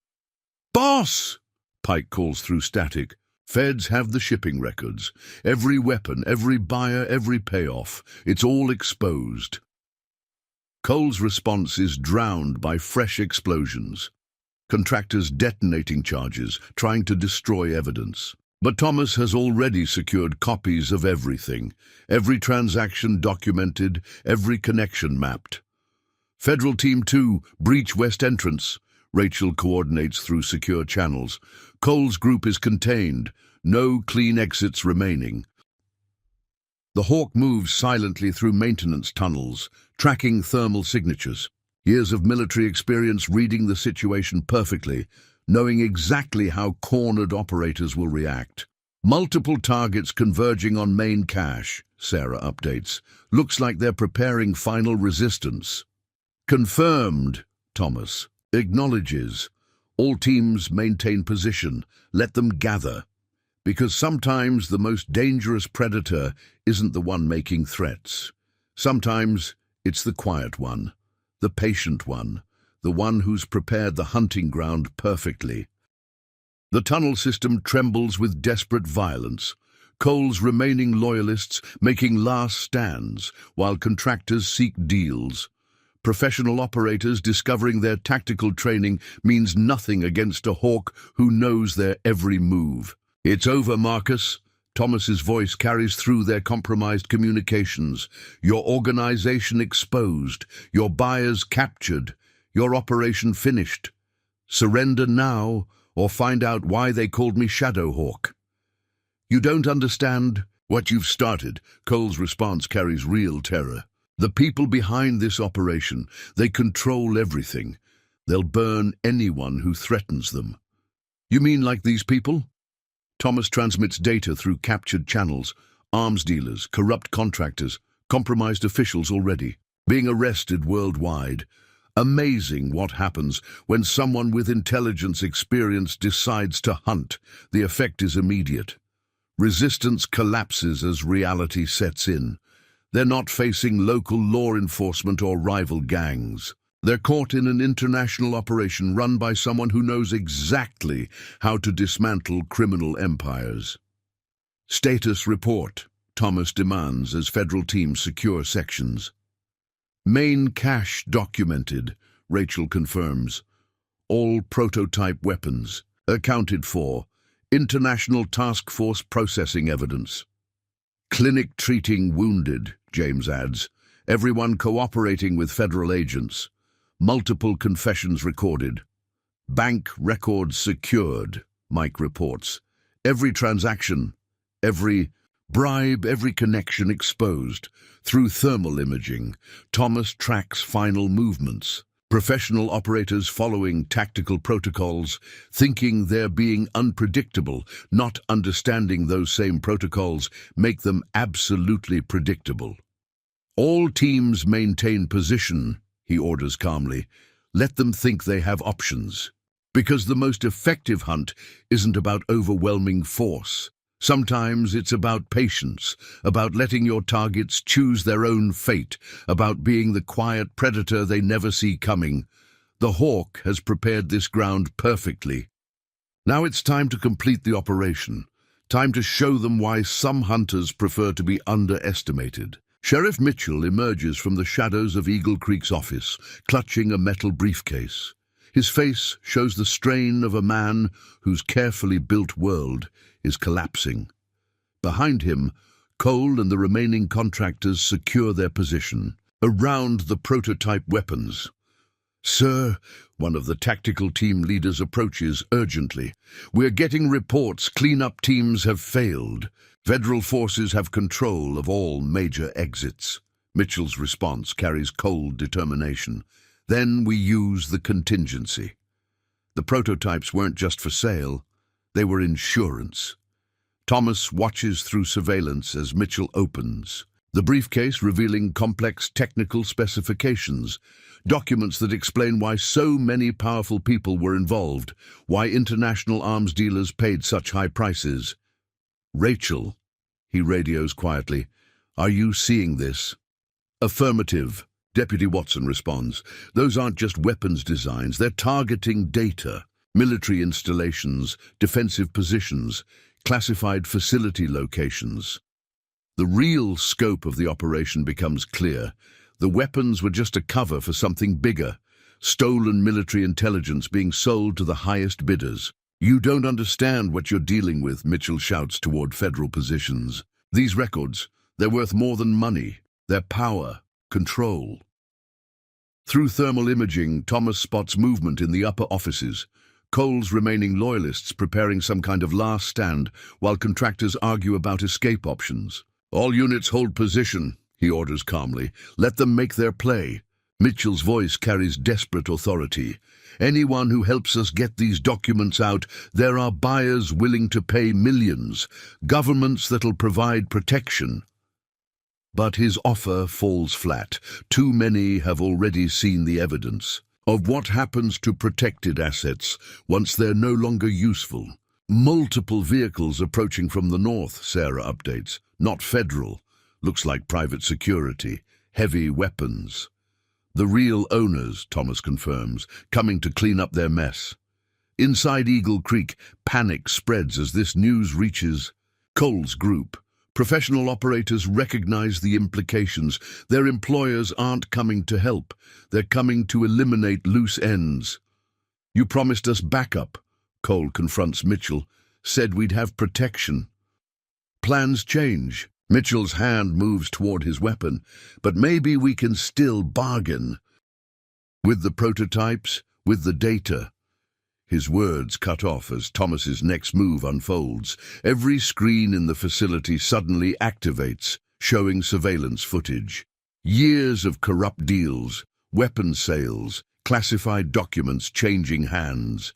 "What you're seeing," Thomas's voice carries through their compromised communications, "is being broadcast to federal authorities worldwide. Every deal, every sale, every betrayal. The effect is electric. Contractors turn on each other. Years of professional discipline shattering.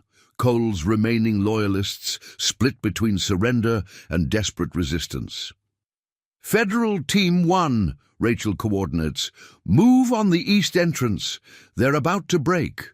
Mitchell makes his final move, grabbing the briefcase of documents. "You don't understand what these records can do, the power they represent." "Actually," Thomas's voice remains calm, "I understand perfectly. Why do you think I spent months tracking every deal, following every connection, building a case that reaches into the highest levels?" Through command feeds, he watches the operation's final phase unfold. Federal teams moving with precision, international authorities coordinating worldwide response, justice approaching from all sides. "It's over," he tells Mitchell directly. "The real players are already under arrest. The classified data is being secured, the whole network exposed." The sheriff's composure finally breaks. "You can't. These people, they control everything." "Not anymore." Private security vehicles screech to a halt outside, but they're too late. Federal teams have already secured the facility, the evidence, the witnesses willing to talk. "Sir," a contractor radios urgently, "just got word. Major players arrested in 6 countries. Military officials, defense contractors, government contacts, everyone's going down. The last resistance crumbles, years of corruption exposed, international arms deals revealed, classified documents secured, the Hawks operation reaching far, beyond one small Wyoming town. All teams move in, Thomas orders. Show them what happens when they threaten our community. Because the real victory isn't about weapons or documents. It's about justice, about protecting what matters, about showing that some predators should never be underestimated. Through his command network, Thomas watches as federal teams secure the facility. Cole and his remaining loyalists surrendering, contractors facing justice, Sheriff Mitchell realizing the true scope of his mistakes. Multiple agencies reporting breakthroughs, Rachel updates. International arrests continuing. Banking records exposed. The whole network's coming down. The Hawks hunt nearing its end. Months of careful planning revealing corruption that reached into the highest levels. Criminal empires learning too late why some hunters prefer to be underestimated. But there's still one final phase to complete. Because somewhere in those documents, in that stolen data, lies evidence of something bigger. Something that explains why so many powerful people were involved. Inside the secured office, federal technicians pore over Mitchell's briefcase contents. Thomas studies the documents while Rachel coordinates with international authorities. The stolen data reveals locations of classified military bases, weapons research facilities, and black sites across 3 continents. This goes deeper than arms dealing, Rachel says, reviewing decoded files. These are detailed security protocols, access codes, defense plans. Thomas confirms her analysis. Someone was mapping vulnerabilities, creating a blueprint for compromising military installations. Worldwide, a technician approaches with newly decrypted files. Sir, we found something else. Looks like personnel records, undercover operatives, deep cover agents, classified mission details. Sarah's voice carries urgency through their secure channel. More vehicles approaching from the west, different signature than the others, government plates. Through surveillance, Thomas spots a convoy of unmarked SUVs. Men in suits emerge carrying federal credentials, but their stance, their movement patterns suggest military background. Agent Marshall, Defense Intelligence, the lead agent approaches. Rachel, this operation is now under DIA jurisdiction. We'll take custody of all materials and suspects. Actually, Thomas steps forward, authority radiating from his stance. You won't. Because the Hawk hasn't just been hunting arms dealers. He's been gathering evidence of corruption within intelligence agencies themselves, of classified data being sold by the very people meant to protect it. Stand down, Mr. Blackwood, Marshall warns. You don't understand what you're dealing with. Wrong. Thomas transmits data through secure channels. I understand exactly what I'm dealing with, including who authorized the original theft of these documents. Marshall's hand moves toward his weapon, but Rachel's deputies already have position. Federal tactical teams maintain their guard, uncertain who to trust. Check your phones, Thomas tells the assembled agents. Right now, evidence is being transmitted to every major intelligence agency worldwide. Proof of who really orchestrated this operation. Through command feeds, he watches the impact. Senior officials arrested in Washington. Military commanders taken into custody, intelligence operatives exposed across multiple agencies. You think this ends here? Marshall demands. In some small Wyoming town? No, Thomas agrees. It ends in oversight committee hearings, in international courts, in full exposure of everyone involved. Because the Hawk hasn't just disrupted a weapons operation. He's uncovered a conspiracy reaching into the highest levels of military intelligence, people who sold national secrets while pretending to protect them. Rachel, he radios quietly, execute final phase. Suddenly, every screen in the facility activates, surveillance footage showing classified documents being sold, military officials accepting bribes, intelligence agents betraying their oaths. What you're seeing, Thomas announces, is being broadcast through secured networks to intelligence agencies worldwide. Every deal, every betrayal, every act of treason. Marshall's team realizes the trap too late. They're not just facing local law enforcement or federal agents. They're caught in an operation planned by someone who understands exactly how intelligence agencies work. All sectors reporting, Rachel updates. Multiple agencies moving on identified targets, senior officials taken into custody, classified materials secured. The Hawks operation reaching into the heart of military intelligence, exposing corruption that had festered for years, hidden behind badges and credentials and claims of national security. You've started a war, Marshall warns as his team surrenders. These people, their connections reach everywhere. No, Thomas corrects him. I've ended one. A war against the very principles you swore to protect. Through his command network, he watches justice unfold. Corrupt officials facing consequences, classified documents secured, years of treason exposed. Because sometimes the most dangerous predator isn't the one with a badge or credentials. Sometimes it's the quiet one, the patient one, the one who remembered what real service means. Federal Task Force reports success across all sectors, Rachel confirms. The entire network identified, every conspirator exposed. But there's still one piece missing. One final revelation that explains why so many powerful people risked everything. In those stolen documents lies a secret worth killing for. The real truth is about to emerge. Buried deep in Mitchell's files, federal technicians uncover a hidden folder marked Project Raptor. The name sends a chill through Thomas. It's the same operation designation from his final military mission, the one that forced him into retirement. These dates? Rachel examines the documents.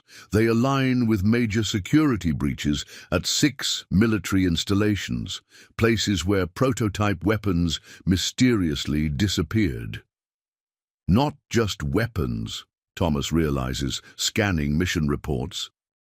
Test subjects, military personnel subjected to experimental combat enhancement programs that were supposedly shut down.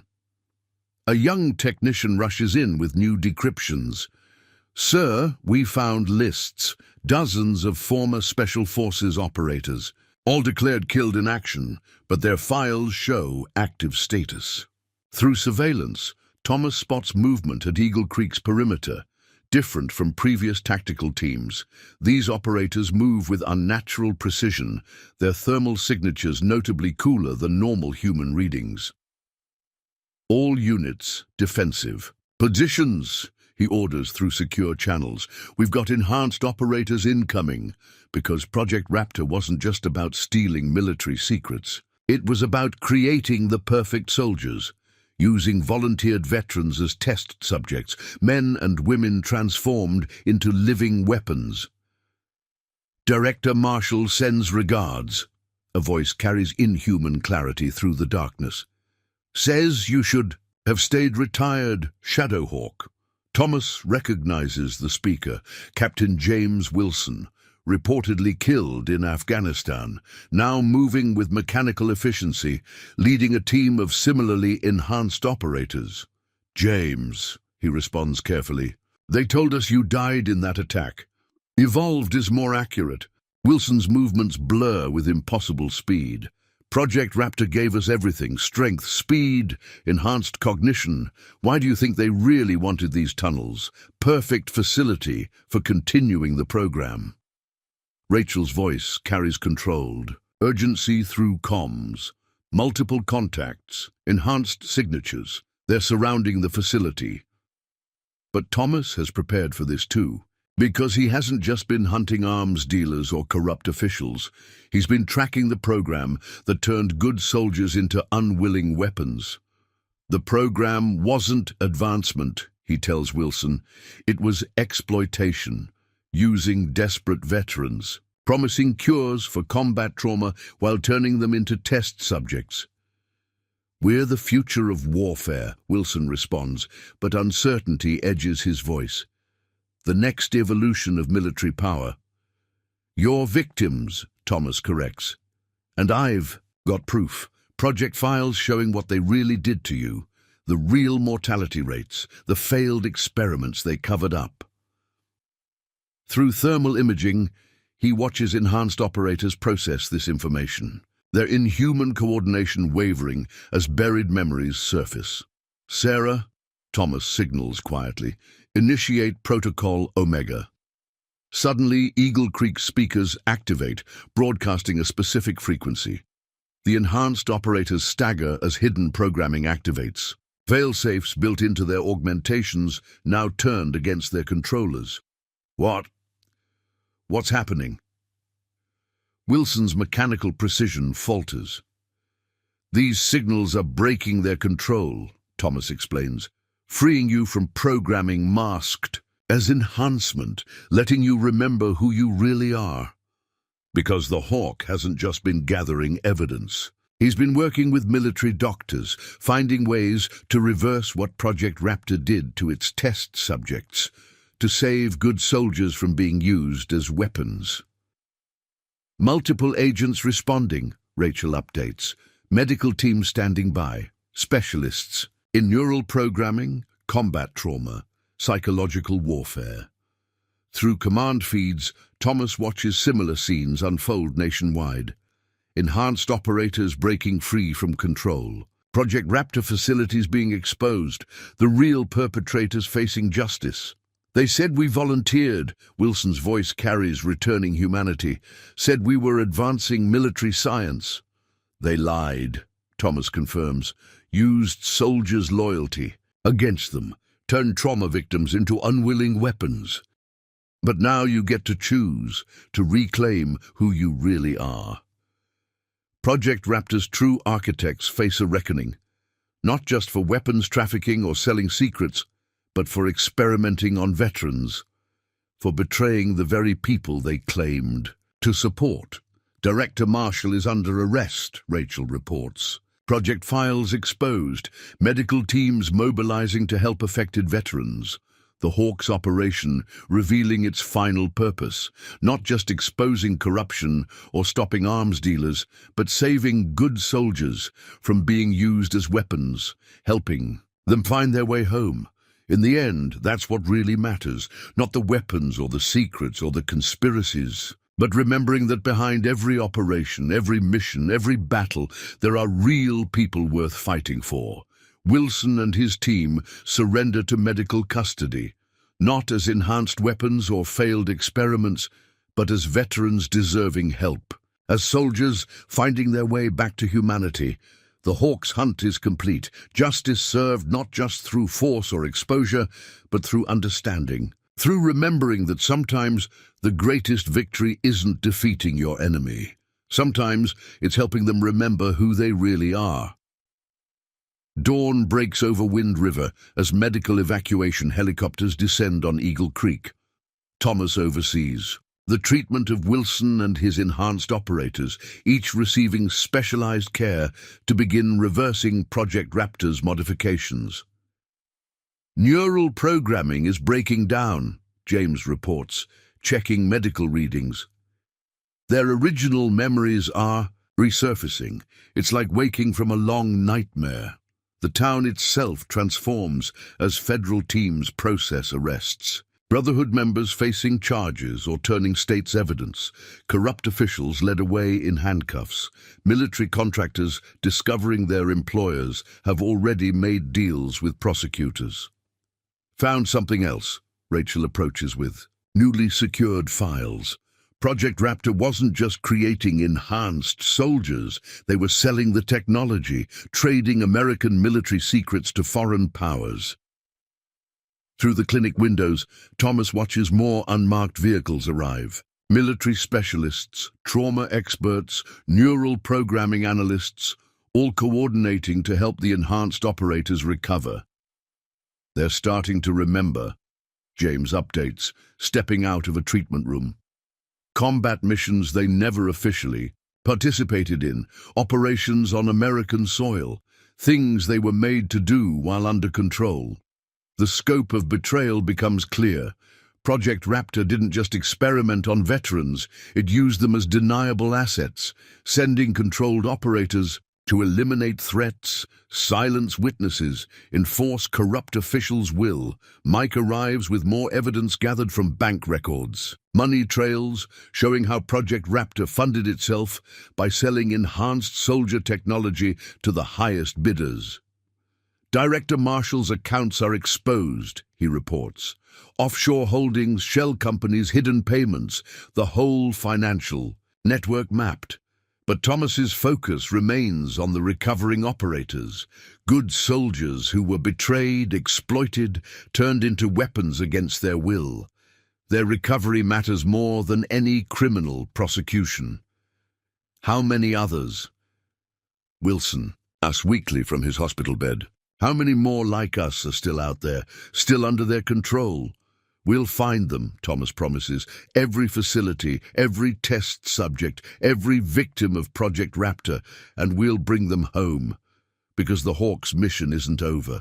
Raptor's architects might face justice, its facilities might be exposed, but there are still enhanced operators out there. Still good soldiers needing rescue. Multiple agencies coordinating worldwide response, Rachel updates. Special forces teams moving on identified Raptor facilities. Medical units standing by for recovery operations. Through secure channels, Thomas monitors similar scenes unfolding across the country. Enhanced operators breaking free from control. Hidden facilities exposed. A decades-long nightmare finally ending. Daniel returns from town with news of Wind River's recovery.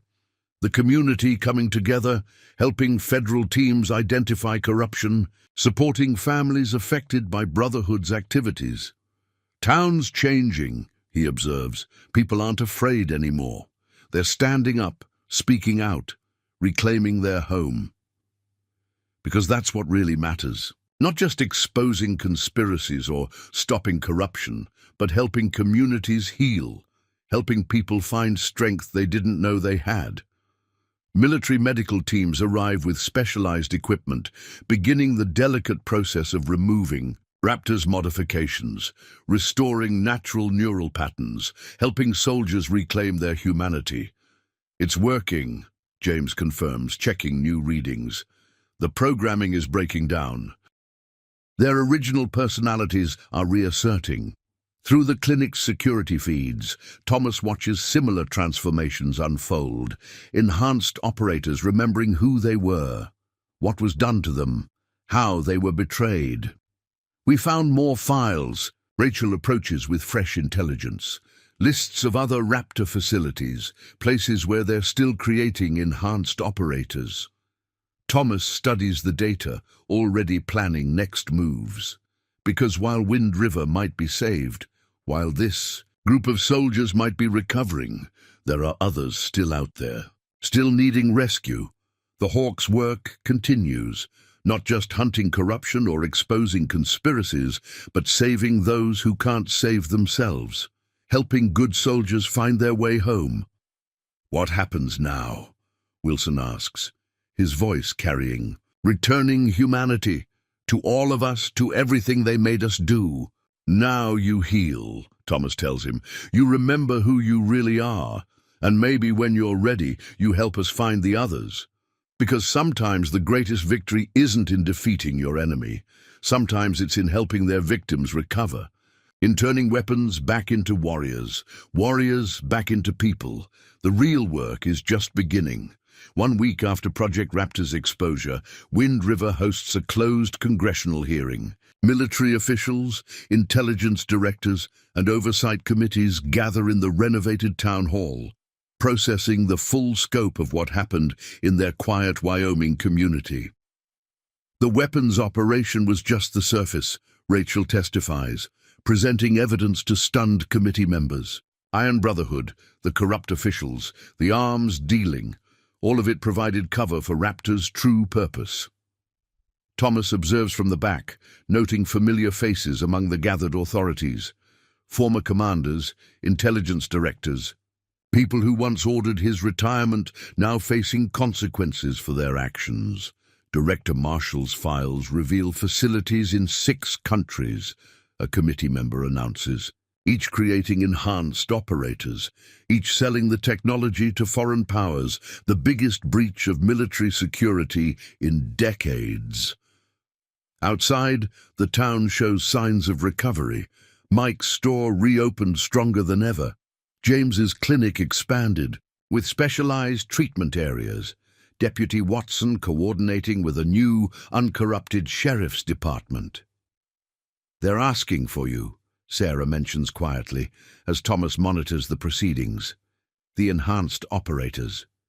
They want your help finding the others, because the Hawk's reputation has spread. Other controlled operators learning about Wind River, about Project Raptor's exposure, about soldiers finding freedom from neural programming. We've identified 3 more facilities," Rachel approaches during a break. "Underground labs using the same tunnel networks Brotherhood controlled, places where they're still creating enhanced soldiers."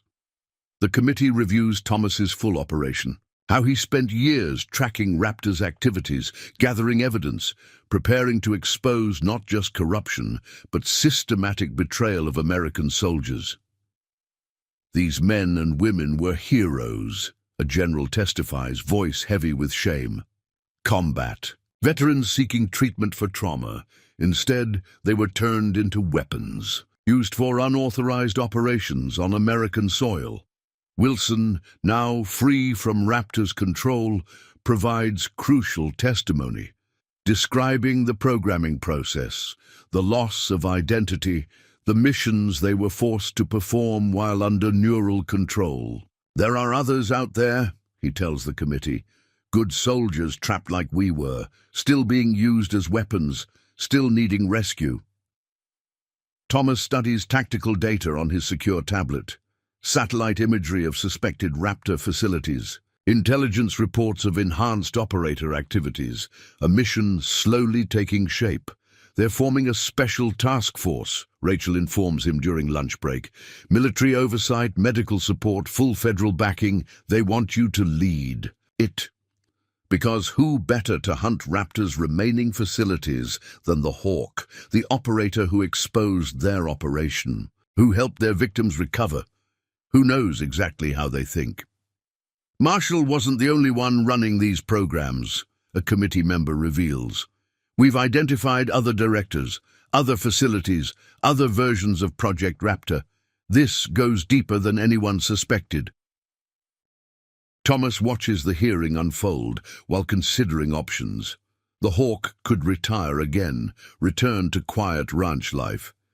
But there are still soldiers out there needing rescue, still victims requiring justice. "The enhanced operators want to help," Sarah mentions. "Once they've recovered, they want to use what was done to them to help save others." Through secure channels, Thomas monitors similar hearings worldwide. Other nations discovering Raptor facilities on their soil. Other governments realizing how their military secrets were compromised. "This isn't just about justice anymore," Rachel observes. "It's about saving people, about helping soldiers find their way home." The committee concludes with a clear mandate: find the remaining facilities, shut down the programs, rescue the operators, do whatever it takes to end Project Raptor permanently. "We'll need a team," Thomas tells Rachel quietly. "People we can trust, people who understand what we're really fighting for." Because the Hawk's work isn't finished. Raptor's architects might face justice, its victims might begin recovery, but there are other facilities out there, other soldiers needing rescue. A new mission takes shape, not about revenge or justice or exposing conspiracies, but about saving those who can't save themselves, about helping warriors remember who they really are. Through his secure network, Thomas reviews intelligence from around the world, each report revealing more victims, more soldiers trapped in Raptor's programming, more lives waiting to be saved. "It won't be easy," Wilson says, his humanity showing. "More each day. They'll fight to protect their investment, to keep their weapons." "Let them," Thomas responds, already planning the next operation, because now they face something worse than exposure or arrest.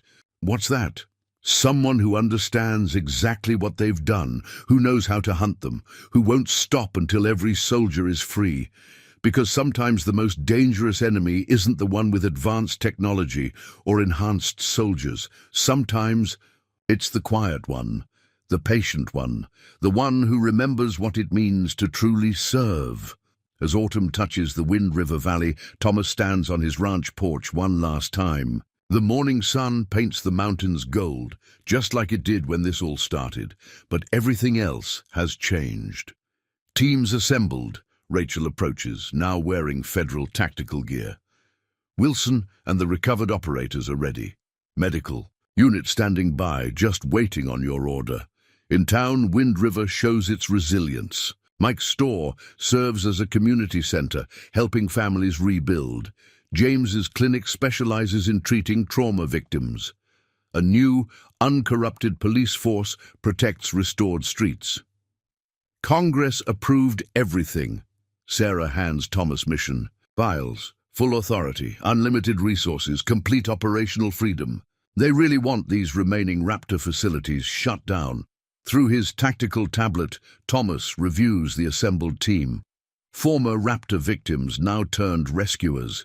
Medical specialists in neural programming, federal agents who proved their integrity during the crisis. First target identified, Rachel spread satellite photos across the porch rail. Underground facility in the Caucasus Mountains. Intel suggests 30 enhanced operators being held there, local military providing cover. The ranch itself transforms into forward operations base. Hidden equipment rises from concealed bunkers. Communication arrays activate. A Hawks hunting ground becoming command center for a larger mission. You don't have to do this, Sarah reminds her husband softly. We could stay, help the town recover, let others handle the remaining facilities. But Thomas watches Wilson training with his fellow recovered operators. Good soldiers learning to use their enhanced abilities for rescue instead of violence. Warriors remembering their true purpose. Some fights choose you, he responds, checking his tactical gear. Some missions matter more than retirement. Because the Hawks' work isn't finished, Raptor's architects might face justice here. Its victims might begin recovery in Wind River. But there are other facilities out there. Other soldiers still trapped in neural programming. Latest intel downloaded, Rachel updates. Facility layouts, security protocols, guard rotations. They're still using Brotherhood's old tunnel network design, still thinking like predictable predators. The town gathers to bid farewell as vehicles arrive. Not just local residents, but committee members, military officials, intelligence directors, all understanding the importance of what starts here. Remember what you promised, Wilson tells the assembled authorities. Full pardons for enhanced operators who help shut down Raptor, new identities for their families, real support for recovery. Thomas studies his assembled team while final preparations finish. Former victims becoming rescuers, wounded warriors finding new purpose, a Hawks hunting pack taking shape. First team deploys in 30 minutes. Rachel coordinates through command, channels, medical units and recovery transport standing by, local assets confirming target security patterns. Through secure feeds, Thomas monitors similar preparations worldwide. Other nations mobilizing against Raptor facilities on their soil. Other agencies realizing the true scope of what they're fighting. This isn't about revenge anymore, he tells his gathered operators. Not about justice or exposure, or even stopping corruption. This is about saving people who can't save themselves, about helping warriors remember who they really are. The morning sun climbs higher as vehicles start moving out, a quiet Wyoming ranch becoming launching point for a mission that will span continents, a Hawks hunt expanding to save others trapped in shadow. See you soon, Sarah says simply as Thomas boards the lead vehicle. both knowing some battles matter more than comfort, some missions worth leaving home to complete, because sometimes the most important victory isn't in defeating your enemy. Sometimes it's about saving those they've trapped, about helping good soldiers find their way back to the light. A new hunt begins, but this time the hawk isn't alone. This time he leads a pack of hunters, each carrying personal understanding of what they're fighting, each committed to saving others from what was done to them. Through secured channels, Thomas reviews the latest intelligence. More Raptor facilities identified, more enhanced operators discovered, more lives waiting to be saved. The programming can be broken, James confirms from the medical vehicle. Each operator we free helps us understand how to save the others, how to undo what was done to them. Rachel's voice comes through tactical comms. First target's defenses mapped, weak points identified, local resistance already in place, waiting to help. Because the Hawk's reputation has spread, other communities learning to fight back, other victims finding hope in Wind River's example. Ready for this? Thomas asks Wilson as they review assault plans. Ready to help others like you helped us, the recovering operator responds, ready to turn their weapons against them. Through command channels, Thomas monitors worldwide preparations. International task forces mobilizing, medical teams standing by. A global response to a crisis that transcends borders. Remember why we're doing this, he tells his assembled force. Not for revenge, not for glory, but because every soldier trapped in their programming deserves a chance to come home. The morning sun touches mountain peaks as the convoy moves out. Thomas watches Wind River fade in his rearview mirror, knowing some places are worth leaving to protect. Some missions transcend personal comfort. First phase initiates in 3 hours. Rachel updates from Tactical Command. All teams report ready, all assets in position. Because this is what the Hawk does best. Not just hunting enemies, but saving those who can't save themselves. Helping warriors remember who they really are. Through secure comms, Thomas hears Wilson coordinating with other recovered operators. Their enhanced abilities now turned toward rescue, their forced programming becoming a weapon against their former controllers. The real mission continues. The next chapter starts now. Through the vehicle's window, Thomas watches Wind River fade into morning mist, one small town that proves some predators should never be underestimated. Some hunters remember exactly who they are. The Hawk rides to war again, but this time he hunts to save, not destroy. This time he leads a mission of rescue, not revenge. Because sometimes the greatest victory isn't defeating your enemy. It's helping their victims find their way home. The convoy rolls through mountain passes as Thomas studies mission updates. His tactical display shows the first Raptor facility, already under surveillance, his team's enhanced operators providing insights that only former victims could offer. Security patterns identified, Wilson reports through secure channels. They're using the same neural control protocols, same weaknesses we can exploit. Good, Thomas responds, mind-mapping assault vectors. Their arrogance makes them predictable. They never expect their weapons to turn against them. Rachel's voice carries through command frequencies. Local resistance mobilized. Medical teams in position. Extraction routes secured. Just like Wind River, these people are ready to fight back.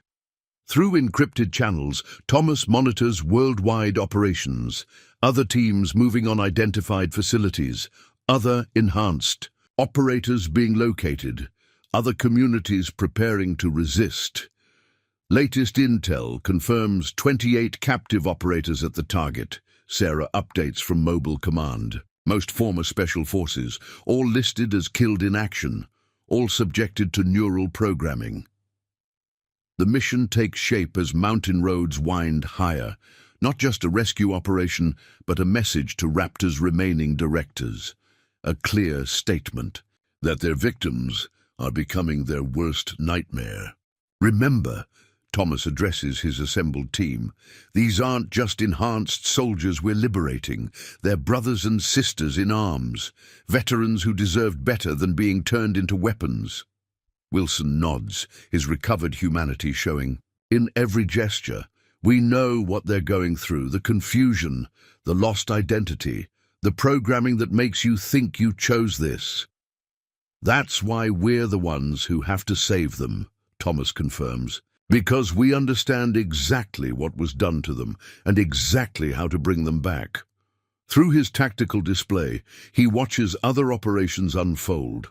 International task forces moving on multiple facilities, medical teams standing by worldwide, a coordinated response to a threat that crossed all borders.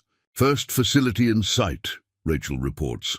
Thermal imaging shows enhanced operator patrols. Just like we expected, they're using their own victims as security. Thomas studies the approach through enhanced optics. The facility's defenses look formidable, but he sees what they miss. The blind spots that overconfident operators always create. The weaknesses that arise from thinking your weapons can't turn against you. All teams, final positions, he orders through command channels. Remember your training. Remember why we're here. These aren't just targets we're engaging. They're soldiers who need our help. Wilson's voice carries new strength as he coordinates. With fellow recovered operators, neural broadcast ready. Same frequencies that broke our programming. Same signal that helped us remember who we are. Because that's what this mission really means. Not just shutting down facilities or arresting controllers, but helping good soldiers break free. Helping warriors reclaim their identity. Multiple teams confirm ready, Rachel updates. Medical units standing by. Recovery transport in position, just like we planned. Through secure feeds, Thomas monitors similar operations preparing worldwide. Other facilities about to face their own reckonings, other enhanced operators about to find their way home. This is just the beginning, he tells his assembled force. Today, we free these soldiers. Tomorrow, we hunt down every remaining facility. We don't stop until every victim is rescued, every operator recovered, every program shut down. Sarah's voice comes through tactical channels. Town's behind you, Tom. Wind River showed us all what fighting back really means. Now we help others do the same. Because that's what the Hawk does best. Not just hunting enemies, but saving those who can't save themselves. Helping warriors remember their true purpose. All teams, initiate Operation Homecoming, Thomas orders. Show them what happens when their weapons remember who they really are. Through command frequencies, he monitors the coordinated assault. Enhanced operators facing their former masters, victims becoming rescuers, soldiers helping soldiers find their way home. For every facility we shut down, Wilson observes, we get stronger. More recovered operators joining the fight, more warriors turning their programming against those who enslaved them. That's what they never understood, Thomas responds. Real soldiers fight for each other. Real warriors never leave anyone behind. The mission unfolds with precision as dawn touches mountain peaks. Not just a tactical operation, but a message to every remaining Raptor director. A clear statement that their victims are becoming their worst nightmare. Remember Wind River, Thomas tells his team as they move into final positions. Remember how one small town proved that fighting back is possible, that no enemy is too powerful when people stand together. Because that's what this is really about. Not just shutting down facilities or freeing operators, but showing that resistance is possible, that good people working together can overcome any evil. Through secured channels, Thomas hears similar operations launching worldwide. Other teams moving on identified facilities, other enhanced operators being freed, other communities learning to fight back. This is how it ends, he announces, as the assault begins. Not with their weapons victorious, but with their victims rising up, not with their programming triumphant, but with soldiers remembering who they really are. The hawk leads his hunting pack forward, each member carrying personal understanding of what they face, each committed to saving others from what was done to them, because sometimes the greatest victory isn't in defeating your enemy. Sometimes it's in helping their victims find their way home, in turning weapons back into warriors, warriors back into people. The real mission continues, and the hawk flies on, leading those who were once victims to become rescuers. Leading those who were once weapons to become saviors. Another facility falls, more soldiers freed, more operators recovered, more lives restored. The hunt goes on, and Shadowhawk leads the way home. Up next, you've got two more standout stories right on your screen. If this one hit the mark, you won't want to pass these up. Just click and check them out. And don't forget to subscribe and turn on the notification bell so you don't miss any upload from us.